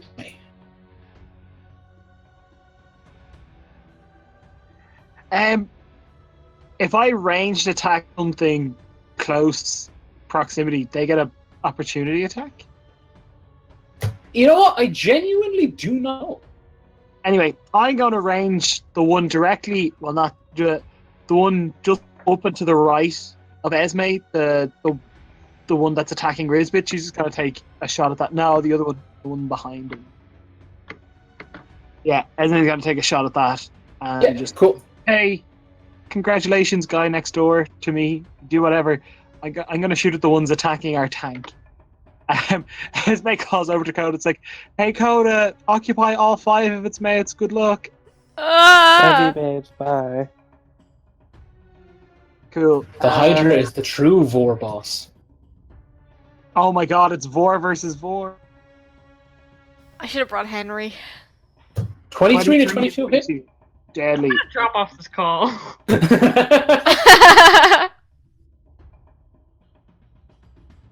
37 damage. Nice. The armor sputters away as Esme's bolts cut through it. Cool. Well, that's my turn done. So that's 3 things you killed. Yes. I hope I don't get to kill the Hydra. Honestly, I think someone else deserves to kill the Hydra. 21 versus your armor or class. Heal. And can I strength save if that hits? 21 hits and strength. Yeah. You take 10 slashing damage. I'm going to use my reaction to Uncanny Dodge and reduce Rock that. and roll, yeah. Nerd. Esme, you are Nice. not disarmed. You stay. You get your hands off my rod. I realized a lot of enemies that can do the Battle Master stuff, like, oh, it's neat. But they can multi-attack. Can you imagine if you disarmed at one hit and then force them to move 15 feet away from the weapon they just dropped the other? That's a good tactic, my friend. Mm. Yeah, yeah, it's cool. That's Esme. That was number 1. Coda, you're up, bud. Free action to scream. Okay, I guess... Yeah, I gotta go for this Hydra. So, I guess I'll sword this boy.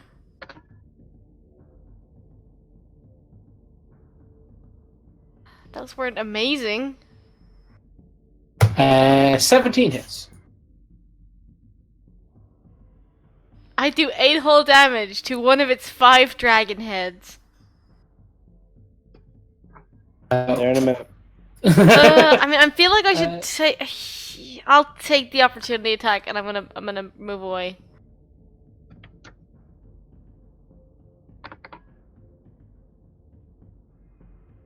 Yeah. Yeah. You take 20 piercing damage. Can I hellishly rebuke it? Yeah. That's a Dex save, dex save on please. it. 20 damage, yeah.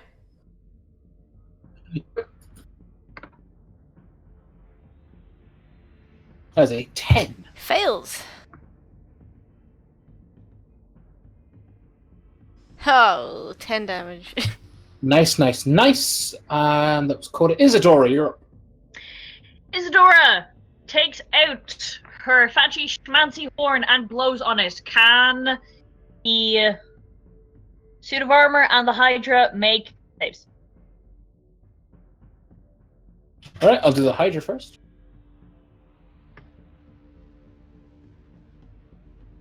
Of course. Does this thing not get disadvantage, Amy, if it's a construct? It should do, yeah.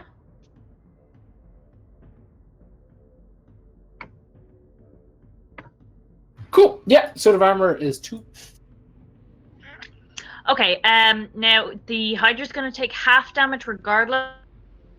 Yeah, okay. So that's...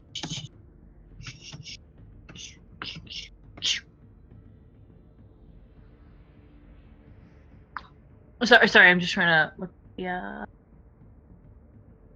The armor is deafened, if that makes any sort of form of fucking difference. And it's actually immune to being deafened, but it's dead, so it blows kind of out. Cool! And then the Hydra takes... Is that 6? Yeah. No. 9. 9. Fuck. The upside down 6. One of the heads blows clean off. Someone burn that wound! Hey, you don't know that in character, buddy. Where was I? Oh, yeah. Is the Dora? Is that all? The Pit of Despair. Is moving going to... It Am I- is, like, because am it has a reach of 10.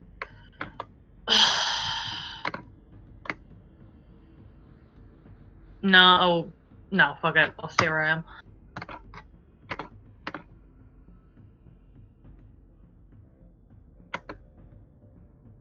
The Hydra rears up. Coda, can I have a dex save, please? As one of the heads aims at Coda, its mouth beginning to glow as two heads come down on dearest Isidore. Mm-hmm. Is this thing hyper beaming me? Quite literally, yes. Does 20 strike aim, I'm assuming? That's 10 piercing damage. Okay. I got a 23. You take 7 force damage as a beam of light emits from this Hydra's mouth. Grand. And that it is. Oh, I think that one's dead. Oh, it's not. It's still alive. It's beating Lisbon. Yeah. It's not beating him, it's trying to hit him. Let's be real. 25 hits.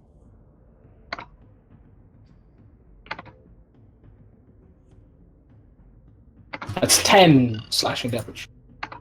5. 5 slashing damage. Oh, you're raging. And I am. cool. And with that, it is Risbet's turn. Right, so this guy's looking fairly beat up. Oh yeah. I'm gonna hit him once and see how he's still standing afterwards, and I might just go. To be fair, you could probably you could probably go around him without leaving his zone of control and hit the Hydra right away. No, because hold on, is the Hydra occupying the square down? Yeah, it's essentially that's why it's on. It's because the tokens are filed to the smaller squares when you blow off, kind of a bit like grey where the edges meet. So I turned that square on so you can see. Okay, perfect. So yeah, you're right. Alright, I can. Yeah, essentially that square is its token. So yeah, I'm gonna rotate around to there. I'm gonna cast Hunter's Mark on the Hydra. And I'm gonna try and hit it twice. Mhm. And I'm gonna ask somebody to kill the thing behind me. Yeah, I'll shoot at that next turn. Cool. Give me them rolls against the hand. 19, 19 and 19 hit. Is that the second time you've rolled Oh. 2 19s? It is.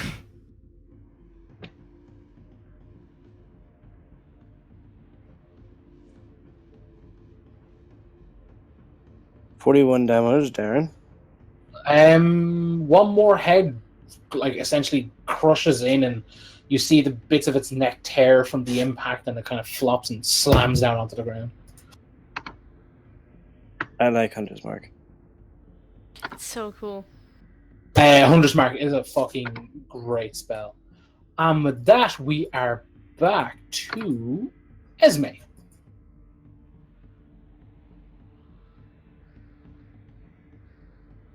Esme is going to shoot the Hydra. She's literally doing anything to avoid having to fight the guy beside her. I'll try and take out those 2 guys because I can get range on the 2 of them. Actually, yeah, no, screw that. Esme's going to take a shot at the one behind Risbet. The one up above. Up, Yeah, up, the one up behind. above. 22 hits. 22 hits. She's going to do her first attack. 31. Yeah, hold on. She's going to use her bonus action to attack the Hydra. Okay. Watch me crit. Aw, 20 hits. I mean, you rolled a 20. That's what counts. I crit damage. It's like, Nice. haha, take that, Hydra boy. I hope you die. Nice damage. Cool. Is the Hydra still alive? Is that Esme's go? Yeah. Damn it, the Hydra's still alive. Yes, it is. Yeah, from the slits, or from the neck wounds in the Hydra, you see a slit form, and 2 more heads sprout through, pushing through this. Do you know what would gaping resolve slit. this situation? Crushing it with the What? roof. My flaming sword. I think Out that of would resolve character, it most really would. situations. But in Oh yeah, all character, that was out of character. I can do fire well- damage next turn. I also did fire damage with the Hellish Rebuke. Yeah, in the previous round. Oh yeah. Where are we? Esme. That was that. And this one's gonna beat the fuck out of Esme again. Hey, you back off.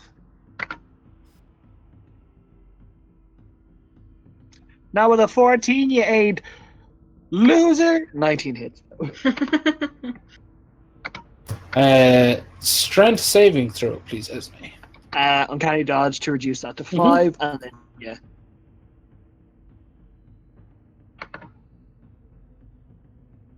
My God! Esme, you drop the rod, it switches off as it clanks onto the floor. Coda, you're up. Okie dokie. First shot at this dude behind Esme.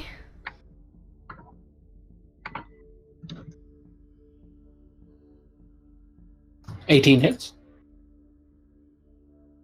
23 damage. Okay, second shot, I'm gonna go for the Hydra. And I don't have my list because of the stupid laptop nuke, but I want to make this a fire bullet with my elemental mod. I think it's a deck save. Would Coda have a reason for just suddenly shooting it with fire? Oh, that's true. Coda wouldn't know, would he? No. Like, so... I mean, he has access to it, but like, would he have, like, you know what I mean? Yeah. You did Hellish Rebuke last time, didn't you? Yeah. Yeah, no, I Hellish Rebuked and it failed. Yeah, would I have noticed that doing like extra, like, or not extra, but like affecting it badly? Or... No, because you were technically burning a head that bit you, and as a result, the head didn't fall off or anything. Yeah. It didn't cauterize any wounds or anything before reacting to the thing that hit you. Okay, well I have no reason to then, so I'll just do a regular shot then. I can make it. See, I feel like I would use my elemental mod, but I can make it like a lightning bullet or something. Or, I don't know, is that metaing? I don't know.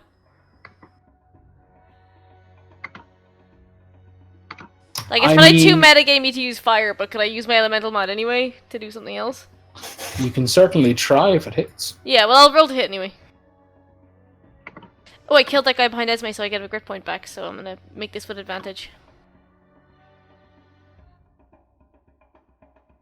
Ooh, still not great. Does that hit? It does. Okay, cool. Do my damage first. That was supposed to be a D10, sorry.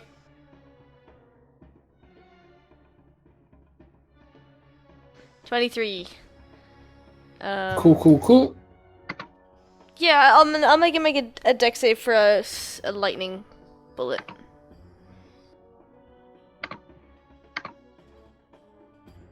Fails, so it is stunned. Neat. And I'm out of bullet. Well, I need to reload. Cool. It is Izzy's. Can it make a wisdom save? Dun dun dun. Dun dun dun. Flat D20 and it gets a 19. It takes half damage. And I'm not gonna lose my rag. Because it's lighter. He's a liar. I can hear the silent rage in your voice. I can hear the that's rag. just It's Amy's gone. It's gone with the wind. So that's 13 Gone with the damage. wind. It's the quiet rage that really, I just love And it. do you know what? Fuck it. It's stunned. I'm going to move. Fiddle-dee-dee. That will require a tetanus shot. That's exactly it. Rizbit. Yeah. Alright, sure, go, bud. This thing's stunned for the round. Oh, sweet. Do we have advantage against stunned things? I think so. I believe melee attacks do. A.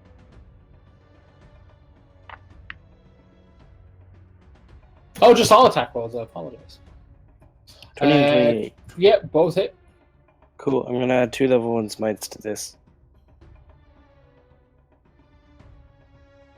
Neat.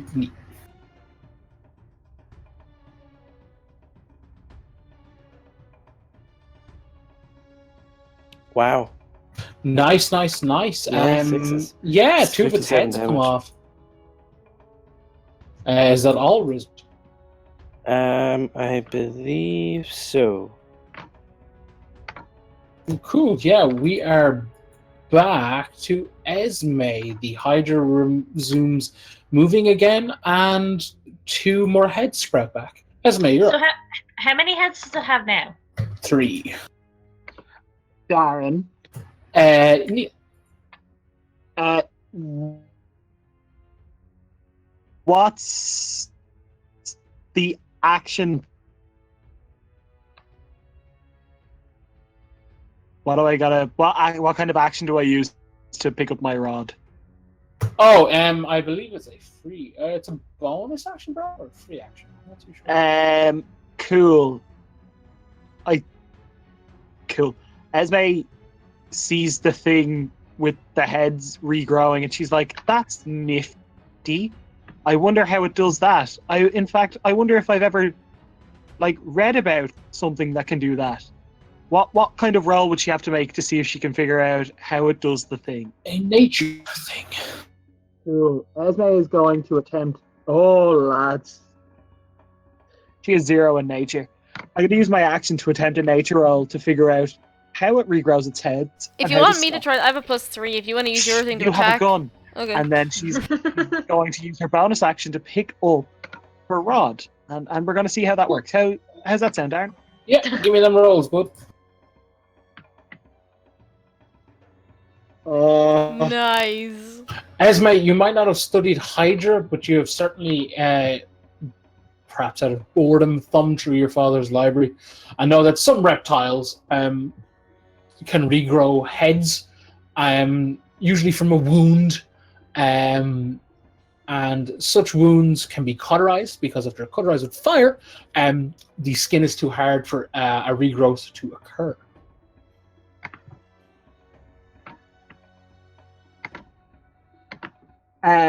Yeah, Esme just burn the holes! And that's pretty much her thing. Yeah, cool. Coda, you're up. Cool. I no longer have any fire stuff, but I'll shoot it anyway.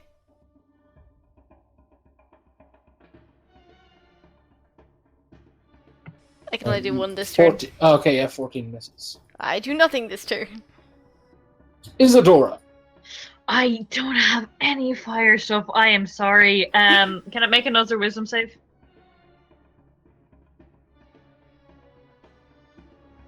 Like titty shitting Christ. Okay.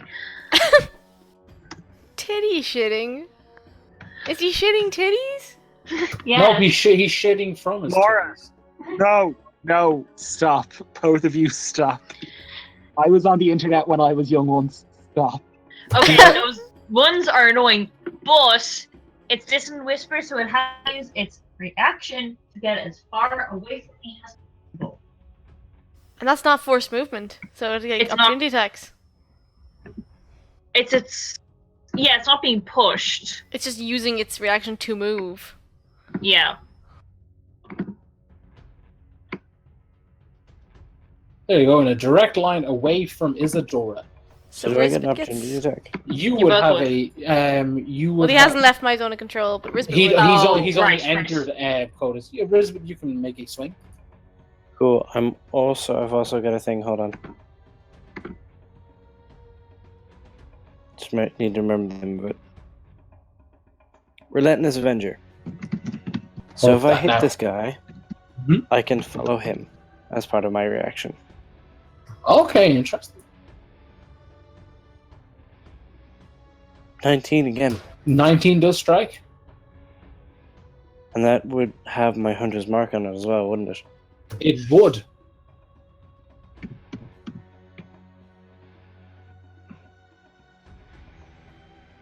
$21. Yeah, no, that's solid damage. This it's looking it's bleeding a little bit, and you followed correct. Yeah, awesome. Is that all, Amy? I'm gonna give Bardic Inspiration to Coda. Thanks. Don't die. I'll try. 18, 20, 17 versus Coda. I'll hit. 30 piercing damage. I'm still standing. Look, Wow. I'll get it. Don't worry. I'm on 3 health. I'll get it. Don't worry. Risbit. Okay. I'm assuming Esme would have relayed the information she just found out. Oh yeah, no, I screamed. Oh yeah. She screamed it. Like screaming is a free action. Perfect. That's the free action, baby. We know how to party. So, Oh, I am going to drop my hunt mark. I'm going to cast Searing Smite instead. Searing Smite for the win. Love Okay. Searing Smite. At 2nd level, Ooh, nice. so it's an extra d6, Nice. and it's only on my next hit, so only one. So it'll only be an extra 2d6 if it hits. Yeah. Oh my god. Will you excellent. Will you remind me, Ian? Does it instantly go on fire and then it saves, or it saves and goes on fire? I can't remember. I think Did it it could actually instantly. Yeah, no, it instantly goes on fire. Yeah, no, that's rock and roll. It's on its turn, I believe. It said, yeah, roll the damage, bud. So I'm gonna add a smite to this as well, to the crit. I think that's me then out of spell slots completely. So the fire and the crit would also be damaged as well. Yeah, So- you roll all your dice, bud. It'd be like when Esme crits on sneak attacks, and you roll all the die. Okay, give me a minute to work it out. Yeah, no worries, bud. 200 d8s, you say? To shreds, you say. 2 shreds. I mean, that's what's about to happen. Like the second it goes in Risbit's reach, it's just dead. If this thing falls and like grazes me on the way down, though, I'm gone. You'll be fine. It's gonna land on me and kill me. Not gonna. Finish, Right. wizard. So my great So my good. maul does 2d6, so that becomes 46. The fire does 2d6, so that becomes another 46. So that's God, 8d6. And my other maul attack just does 2d6. And the smite, which is crit, is now 48s instead of 2d8s. Rock Okay, and roll. That makes sense to me. Yes, sure. 64 damage there. And some of it is fire. It's That is dead. on fire. Oh my god, it's dead. One of the heads snaps towards Risbit. He brings them all in. And, it crushes its jaw. It yelps and pulls back, and he steps in closer. There's another one in again. Like as this head towards Risbit, like as he closes, and then as Risbit brings the final blow up, as this last head looks Risbit in the eyes, possibly the last of its kin. Who knows? Perhaps Riz in a glory of flame is about to wipe out yet another species in this world. The maul ignites, goes on fire, and he brings it down. Like it just ignites into flames and just like boom, boom, boom, boom, boom, and like the fire travels up its body, and you see its like scales and flesh and meaty chunks just blow away in flames. And We're it gonna just make those monster hunters smash. so jealous. Yeah, exactly. And smash down, and bits of rotten, well now cooked meat fill your nostrils as the flames lick away, and it'll probably burn for a couple of seconds, but yeah, you guys can get some carves off this bad boy if this was Monster Hunter. I need the memento of this. Like really Take one of need the memento heads. of this. Yeah, pretty much. I'm gonna As a cast cat. Mass Cure Wounds.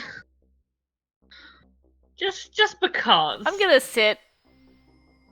Just Does that sit. require a wisdom saving? For you, yeah.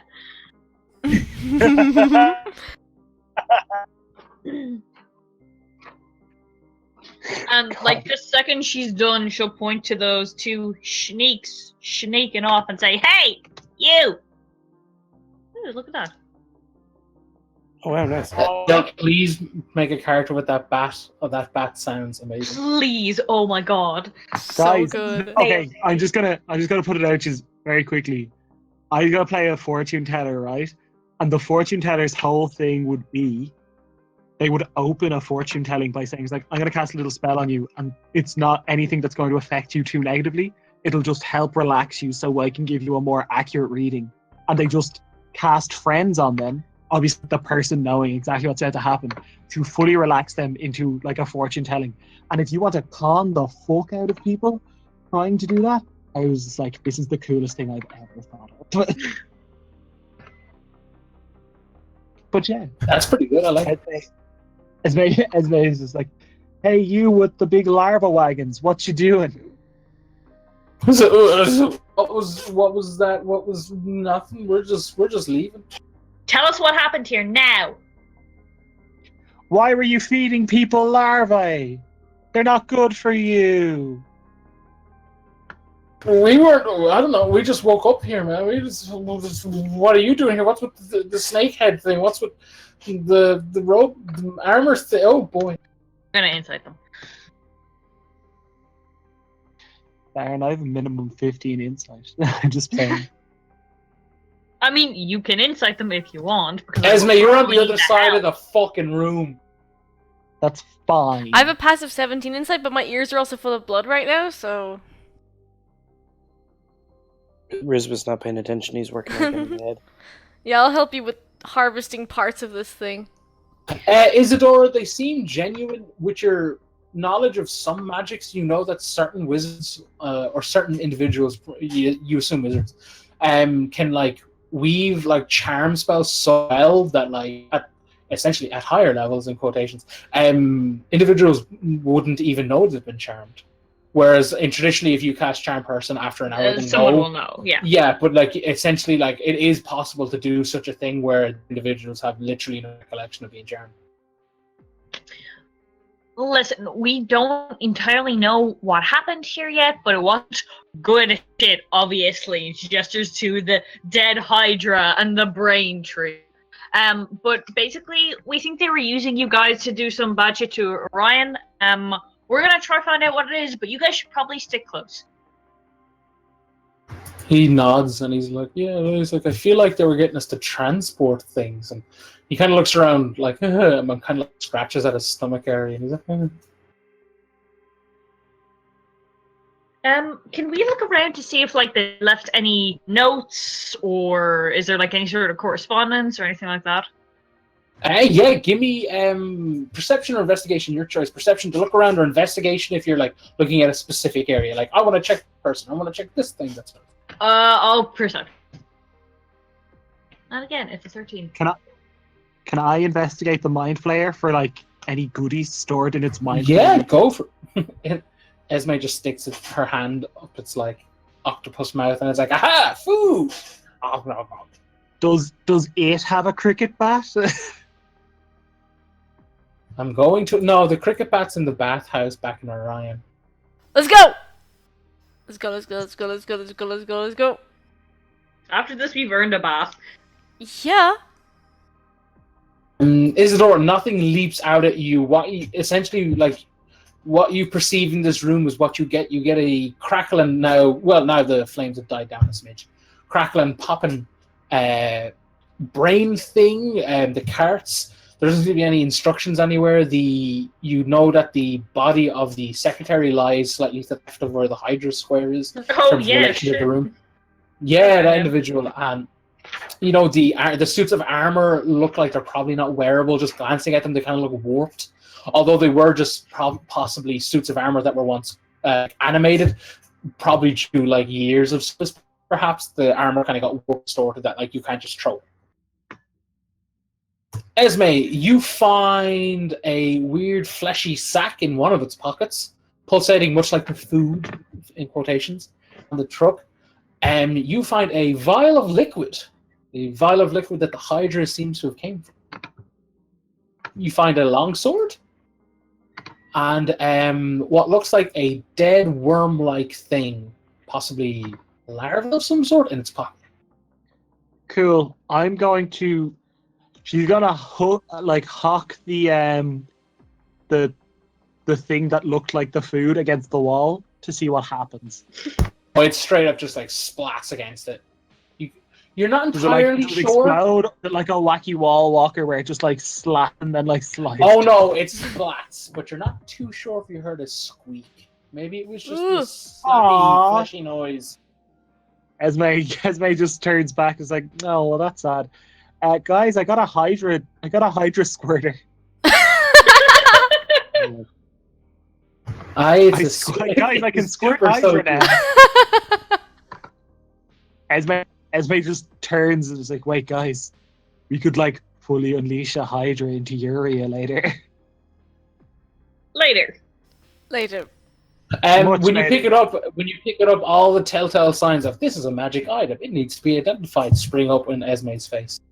Esme like runs towards Isadora, holding it out, like vice-like grip upon it. I know, not paying any attention to where she's running. She could fall at a moment's notice, releasing another Hydra into the room, and she just screams to Isadora, it's like, "Isadora, identify, What's the magic word?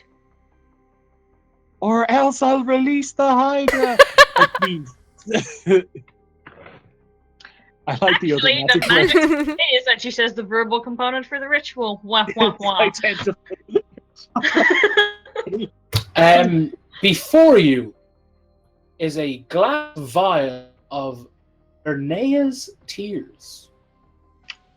Okay. Linnea, and why is she crying? Linnea, Why you sad? She's having a cry because Tiamat, the one true heir to the throne of life, my waifu, Tiamat, the queen of evil dragons, slew her in battle at one point and spread her entrails and blood across the cosmos, which apparently gave birth to warped, distorted dragons, hydras, and such. Some believe that her tears on dying also gave birth to hydras, and apparently some mad bastard decided to scoop them up into a little vial. So the vial contains a total of 5 charges. They never come back. 1 has been expended. On your turn, if you're attuned, not attuned. I apologize. It's not an attuned.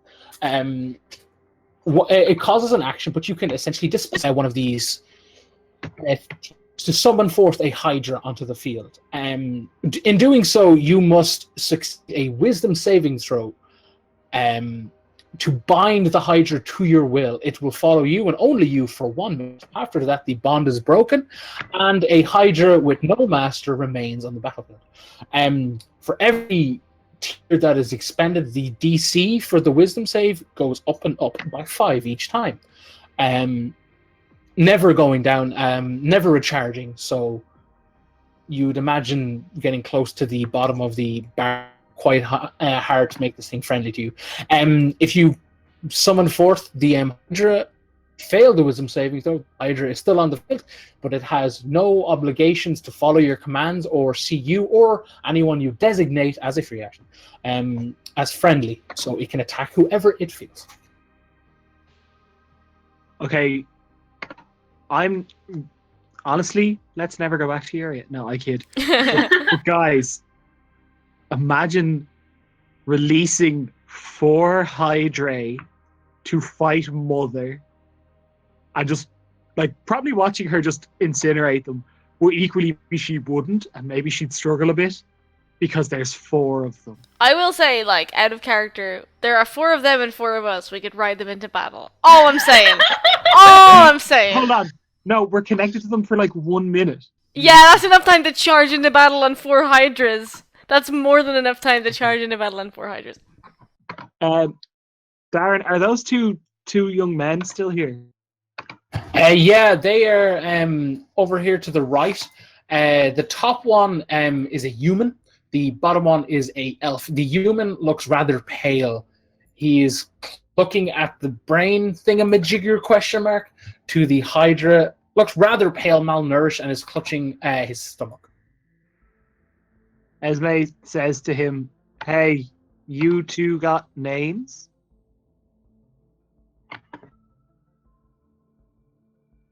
So, my name's Stephen. The human blurts out. And my name's Malin. The elf blurts out. So, can you explain what's going on? We're kind of freaking out here, man.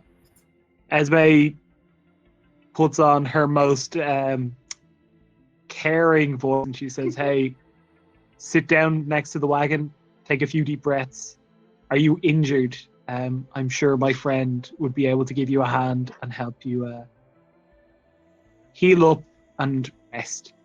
We mean you no harm. I'm sure you mean us no harm. Let's just collect ourselves and get out of here. Are you from Orion? Yeah. Ryan's red. No, I think I'm okay. I just feel a bit sick because I'm a bit in shock, and the elf is just kind of nodding along to what the human's saying. They're like, yeah, no, this is freaking weird, man. What the fuck is that thing, man? Ismay says, Isadora, would you be able to confirm if it's just a shock thing? Like medicine or something? I mean, I can do a medicine check. It's not going to be good. But yeah, she'll look them over to see if like they need any healing or anything like that. It says that like far away. She's like, I feel like it's probably. I have a weird feeling that like something's gonna explode out of his belly, and I'd really prefer that. So Esme took a step back and said, Izzy, come over here for a second. Pretty much. Yeah, no, I'm gonna like check both of them over in the guise of like seeing if they're all right, but to figure out if this guy actually has something weird about him. Yeah, that's fair. What do you want me to report? That alien reference from earlier is coming full circle. A medicine check. 17. Isadora, you look them over. They look malnourished, probably not fed well due to the fact that they've been eating whatever the hell was given to them, question mark. Mm-hmm. The elf man looks kind of in better shape. Perhaps he's just been doing this not lesser, but not as long as the human. When you're checking over the human and like checking his neck, checking his pulse, kind of like checking his eyes, just generally and kind of like move his hands away from his stomach, you kind of pull up the cloth and you can definitely see something moving around in his stomach, kind of like pushing out against the skin. It looks very tube-like, perhaps snake-like. People are gonna have Hydra. I got my head, and I'm happy. Stephen, what's the last thing you can remember? What's the last thing you ate, freak? Esme in his ear. Good cop, bad cop. I'm just, working at home. You're just like a shop hand. I'm not really like, write home about. I just kind of like, deliver like papers and serve the counters sometimes. And the elf Malin is kind of the one that's in the city watch gear, and he's like, I just remember like walking beats, like walking around the streets at night. That's the last thing maybe they got me then. I'm not too sure. And he's kind of like when you check the stomach, he clearly like it was a case of it was like a really protruding like poke out kind of thing, and he's definitely saw it and he's like, let's not freak out, like he's trying his best to just Stephen, keep talking to me. Tell me about do you remember anything from this? Do you remember anything about this place? Even flashes, even something that doesn't seem quite clear, anything at all? He's like I remember caves like this one, but more you haven't seen The Thing? Oh man, watch it, it's amazing. He's like I remember seeing like caves kind of vast like this, but they were kind of more, he makes more like cylindrical, more uniformed. It's like they kind of look like ribs, like have you ever seen a rib? Kind of like bumpy, yeah. That's all I remember, and I just remember like voices like talking in my head when instead of speaking out loud and talking about the flesh. Yes, player.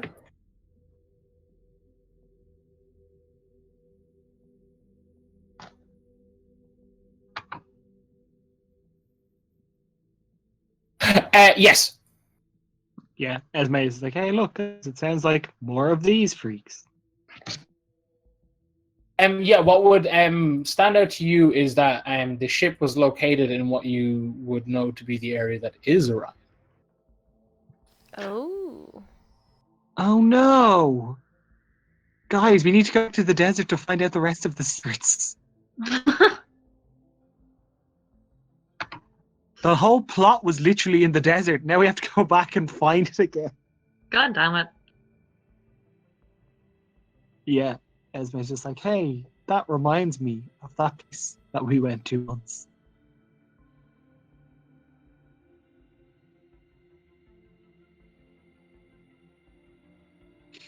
So, guys.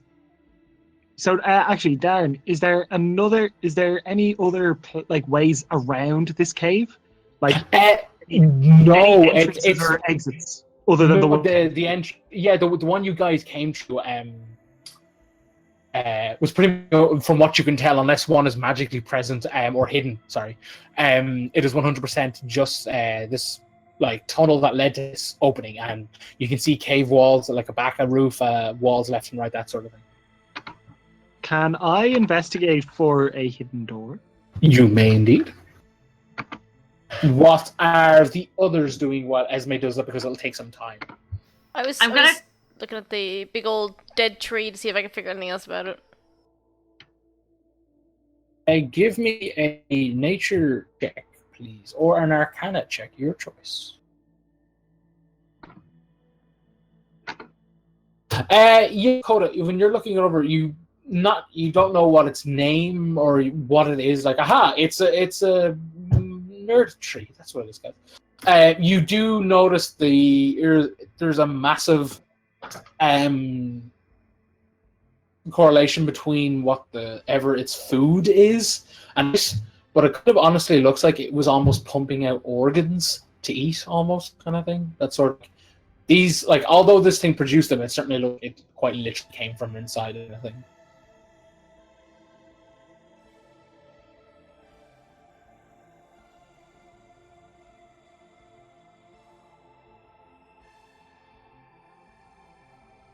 Stephen's like, do you mind if I get some air? We come in here somewhere. And he's like looking around.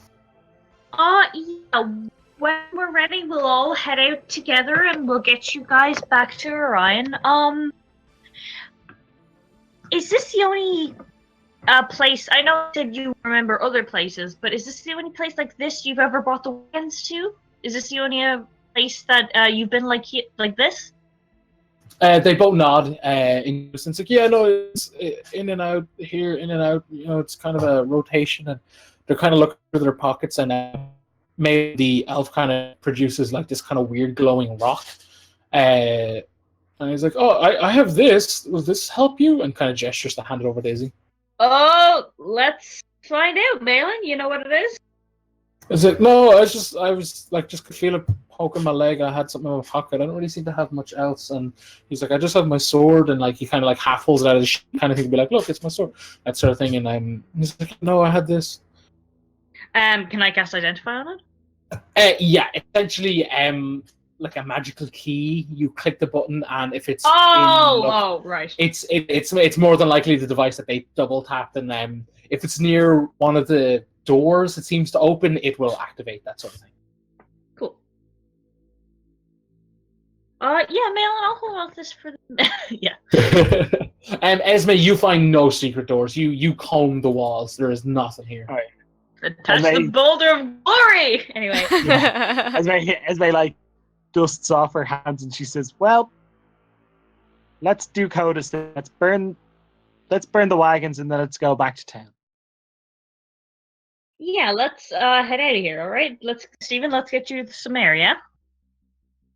He's like, oh yeah, and like as he stands, he's like, stop. Hey, Stephen. Yeah. Dude, what's going on with your stomach? He's like, I don't know.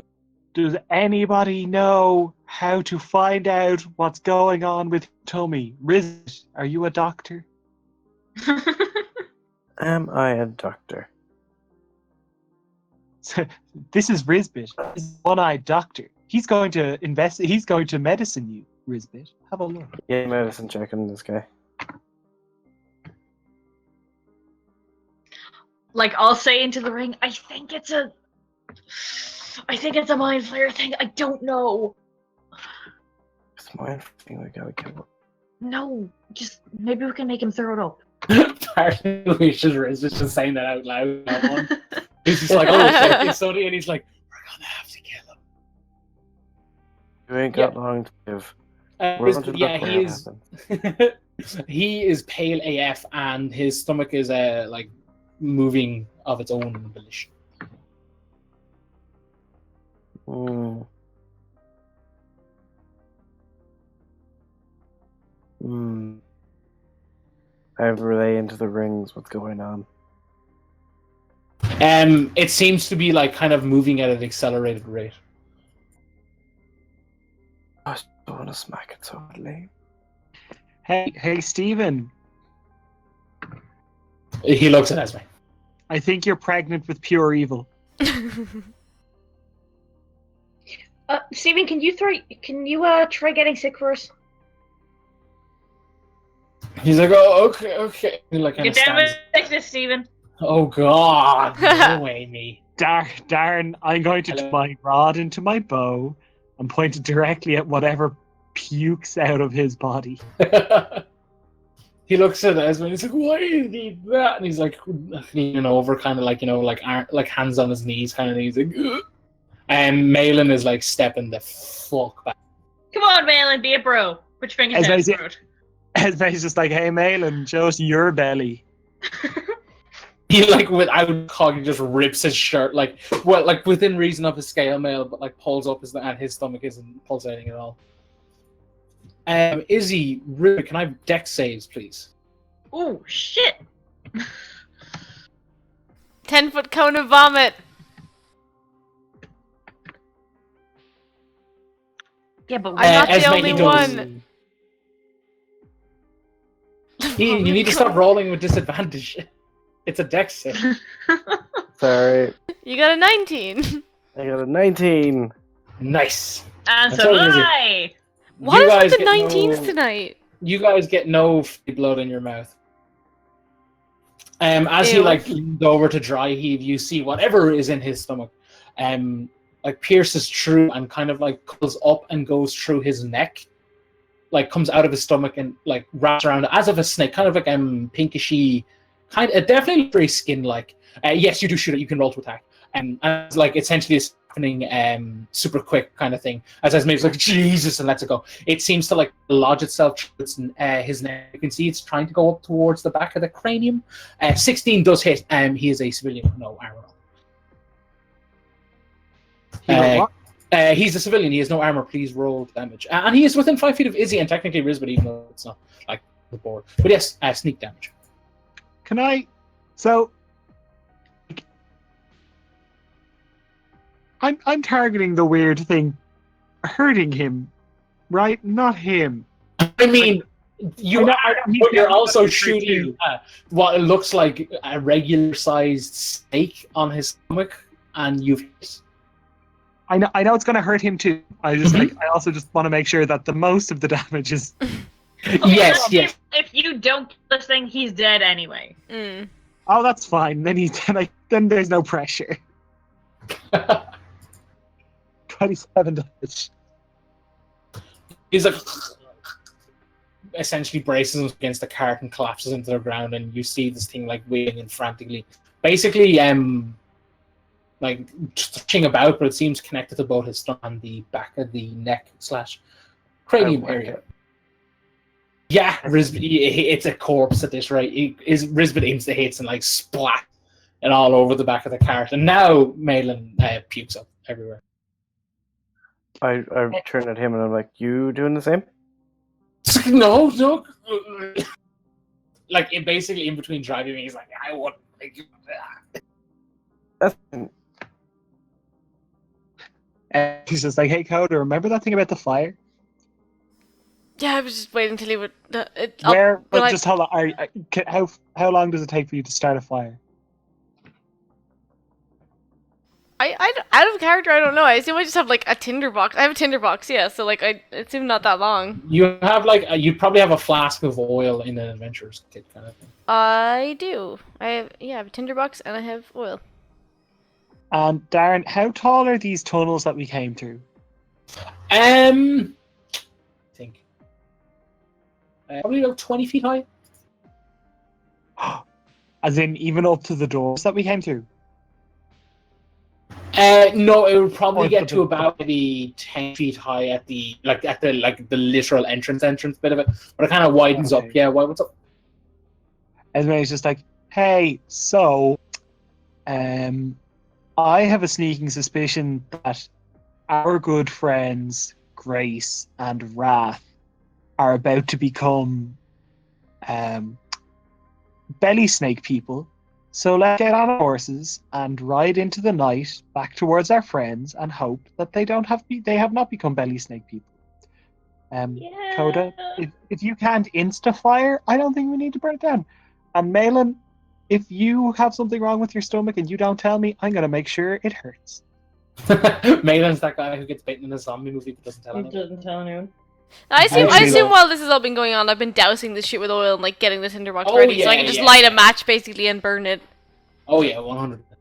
Cole is like, cool off, and throws a flame on it. Like, shit. As everyone's like prepping to leave, Isidore will turn to Malin and says, "Did you know Steven before?"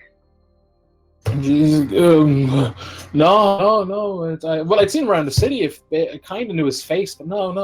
He's not really the brightest guy. And I'm not really the brightest guy. I don't know. No. It was just kind of like a bunch of dudes being rude. So you don't know who his family was? No, but I'm in the watch. I can ask her. Shit, if there's a watch up when we get back. Let's go. Cool. So you like Ghost Riders in the sky into the night? Yeah, I burn everything first. Yeah, burn everything. Yeah, like the weird brain tree thing starts to snap, crackle, and pop all over again. Let's get out of here. So, guys, you essentially, like, with the power of your water steeds, arrive back in Orion pretty quick. Some of the guys near the doors, like, at the gates, are like, "Oh, hail and well met." It's like, didn't you leave only a couple hours ago? And I have to Maybe? imagine we kind of just go past them. to be oh, honest, okay, they're not sorry. stopping I us. like- Yeah, it's fair. I like the idea that we barrel past covered in blood and puke. And Ash. And Risbet has a Hydra's head. Yeah. Oh yeah. His back is like, can't stop to talk. So you guys are barreling towards the Albatross. Yeah. Yeah, cool. So do you guys literally get off and barrel straight through the door thing? Esme takes a deep breath and then steps. Yeah, before you is a pretty rancid smelling bar now. You see Wrath and Grace look pale as shit in the sense that like there's a lot of vomit near them and they're like, sweet fuck, that was the chicken. And Vigilance is kind of like looks over at the party, wide eyes, like, what the fuck did you do? What's happened? There's snakes in their bellies and it's gonna connect to their brains and it's gonna kill them! Wait, if they've thrown a baby, if there isn't. Wrath They're and Grace are like, pale, there's a like what? No what? Okay, There's a snake in shut up their and show us your stomach. Shut up and take off your shirts. Everybody show off your abs immediately! They both do. They're both like, okay, and they pull it off, and yeah, they're both rocking pretty solid 8-packs. Darren, I'd I like wanna, to poke like- the 8-pack to see if one of them jiggles to create a snake. It's like I poke it. It's like I rub it. It's like hey, geez. I'd like to do a medicine check if that's going to make any. Isidore's like, Can I assist? it's like Wrath. It's purely medical. It's like poke. They're both lining up to be like poke my abs. Yeah, no, their stomachs are not jingling and a jangling. Okay. They basically look pale, like as if they've got like an awful vomiting bug kind of thing. You're like, what's not food? Why are we in Orion? What the fuck is going on? Wait, did they say why are we in Orion? It's like, they're what the? Are we not meant to have left months? What the fuck? And they look at Vigilance, and Vigilance is like, Okay, is anyone else in this tavern, or is it just them? For what you can see, it's just them.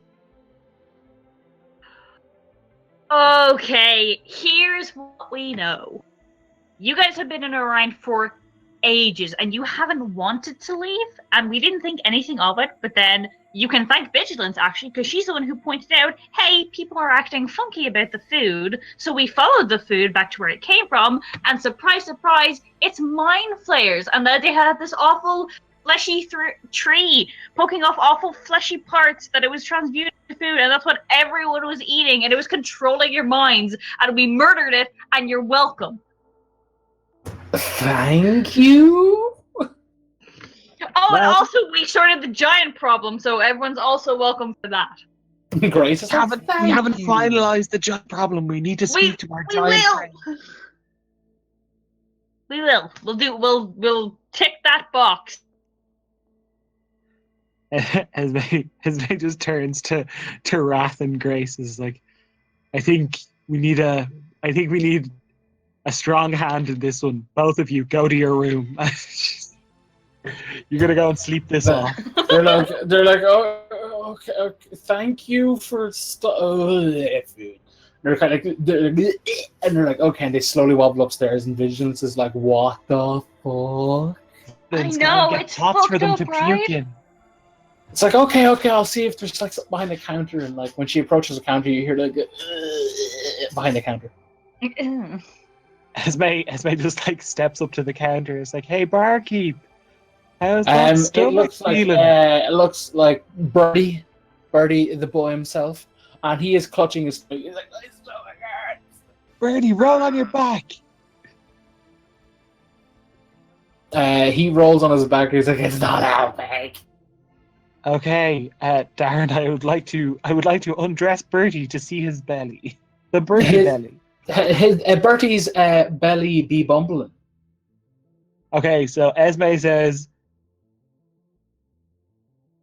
Pelor with your light so bright, restore this wretched person from this vile plight, and she pokes him with the rod.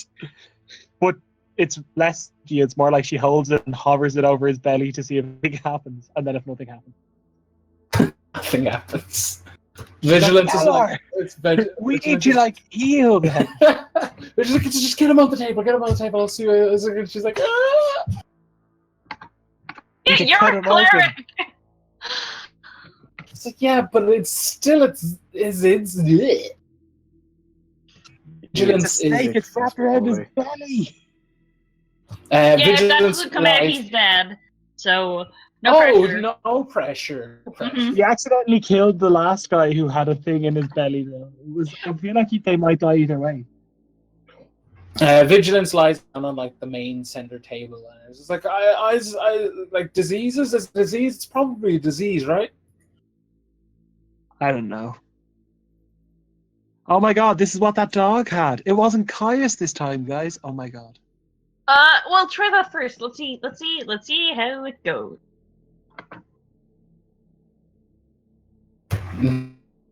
She's like flicking through like essentially what amounts to do with diseases. I mean, it's a parasite. I've been an idiot. I cast lay on hands on him, but I use it to cure disease. You see his stomach protrude and push forward, and he's like, ah! He's looking at him screaming. And when Risbet's like, lay on hands, you see his stomach glow. It's like, and like you hear a hissing, and he's like, and like you see color immediately begin to return to his like skin and face and such. And his stomach goes down, and he's like, and like rolls over the table and pukes up everywhere. Does something come out? Yes, a kind of long brownish kind of worm with like two pincers. It's kind of looks like a snake, but with pincers. Esme holds it up and is like, Risbit's got superpowers! It's about like 30 meters long. Kill it! She whacks it off the bar. Just swings it onto the bar. It's Walking Day.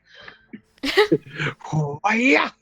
Yeah, like with each splat, it's like just like splat. It's like he's already dead. Vigilance is like, oh, okay, well done, well done, Risbit. Okay, and she's like carrying books. She's like, I'll be back to okay. Yeah, good luck. Bring me more sick people, I will heal them. Risbit immediately sits on a throne. And he's like, beg for my cure. Oh yeah. 10 gold. Like, how many... But that's really a question. How many other people are affected, you know? And it didn't take long for that thing to kill Steven. I thought I killed Steven. Like, I'm not really sure what happened there. I mean, it burst out of his gut. I don't think It he was- was long it was- in it this was a- world. Yeah, that's fair. I feel like he's... Guys, a scream heard upstairs. It sounds like Vigilance. Oh, hell! Isidore runs Yep. upstairs. Blech. Esme just immediately thinks, oh god, it's the mirror. She goes upstairs. As you enter Vigilance's bedroom, you notice the bedroom window is wide. Henry, the mirror, are gone. A small playing card sits on the floor, with a little heart drawn on what would amount to a lipstick, and it says, "We need to talk," written in fine ink on the back. Is It it- has Is there a a name? It just says, "We need to talk." It has a little drawing of the Nasty Boys sigil. And it says, "Come to the bathhouse. Ask for the poetic special." Esme holds up the card and just screams, how dare you be better at this than me! He just lies down That and is incredibly like classy and aesthetic. I have to give it to them. I hate them so much. Vigilance is Curls. like, "What happened? Is this like someone you pissed off? I can't imagine you pissing someone off, Esme." Vigilance. Why didn't they steal I your know. things? Why did they steal Henry? Because they wanted the vor chest. He's a good chest. Oh my god, Darren, I run back downstairs. I ask Bertie for the keys to the safe. Wait, no, I have a key to the safe, don't I? You do. Darren, is the safe open? The safe is locked. I open the safe. You open the safe. Is the stuff there? It's all gone, baby. Just- you have there? I had 15,000 gold. The shit! Esme just starts. Esme puts the rod of Pelor in her side bag, and she produces the the slashing sword she bought the last time, and she proceeds to start smashing every fucking bottle in the place. And she just starts screaming. You don't have the gold to reimburse them for all those bottles. Esme's gonna throw the sword at Coda. That'll be a ranged attack. No proficiency. If you as hit it's me, an you might improvised. kill me! Good. I hope I do.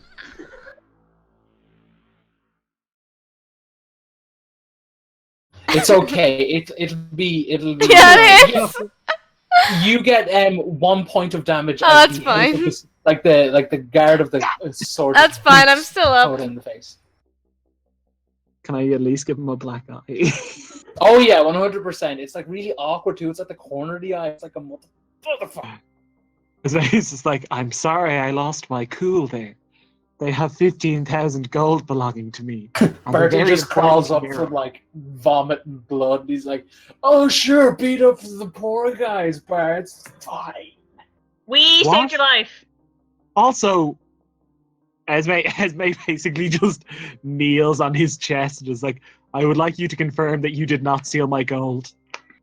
Why the fuck would I do that? You just I said just- you were per. Yeah, Yeah, yeah, like, lady, look around. Do I look like I've got money? Well, like, I literally only left it with you earlier today.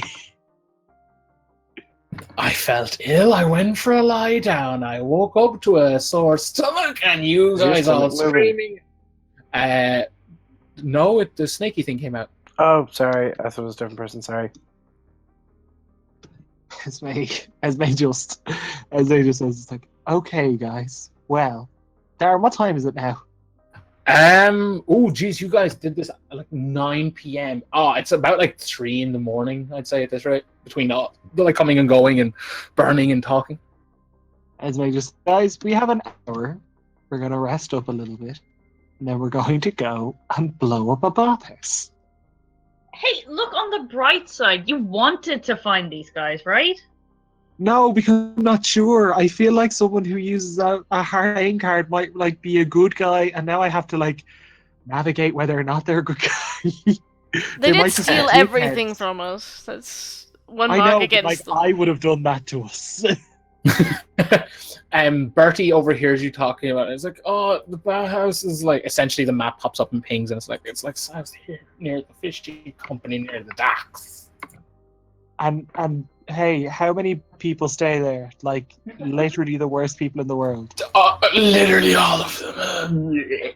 Okay, fine. Now we can just go there and kill them. The cards that Right. talk, not Bertie, don't tell anybody that we're going to go and kill all of these people. Wait, talk. you're gonna Talk to people. Talk to people. you're gonna kill who at the bath? Why? We're going to have a bath. Yes. Coda, hey Coda, what were you suggesting there? But the cards that talk. Maybe we should not. No, it's fine. Why would we talk to people who robbed us? Why would we Well, talk to they seem like they're trying to get our attention. Why would we and give that's the bad guys exactly what they want, Coda? Maybe it's an no, never mind. Esme. I won't say anything. Please don't throw another sword at my face. Yeah, Esme leaves the sword behind. She's never going to use that sword. She just leaves it on the ground. But yeah, she's like, fine. But I shall not delay. There's a lot of You cold. said we'll wait for an hour. Are you intending to short rest again, Neil? Is it? Yes. Yeah. 'Cause I Okay. don't think we can. I think we can get away with a rest, but I also don't know. It's your call. If we're short resting, we will roll health now and leave it there. And if you're long resting, we will long rest and we'll leave it there. I would like to long rest, but because I've spent pretty much all my hit dice. But if people want to We should I long would rest. prefer long rest, yeah. Esme sobs loudly. Sure, it's like what 3 in the morning. Like if we sleep till like what's that? I can't do math. Like midday? Would that be a long rest? I think 8 hours is a long rest, so So like yeah. 11 o'clock. Yeah, that's all good enough. Esme spends 8 hours looking out the window, just doing, I'll find you, your Baron. No, you won't. Yes, I will. Yeah, cool guys. Sure, we'll leave it there. You guys long rest essentially and gain the benefits of such a thing. How did you have 1,500 gold? 15,000. 15,000! How did you have Apologies. 15,000? Oh, is this from Flinton's boat fund thing? No, that was other money. What was What the other 15,000 money? from? Okay, before we get into this, I'm going Yeah, to bed. okay, that's fair. Yeah. Good night, night, Ian. Night, Ian. Sleep well, buddy. Love you. Night. I should stop the stream as well. Good night.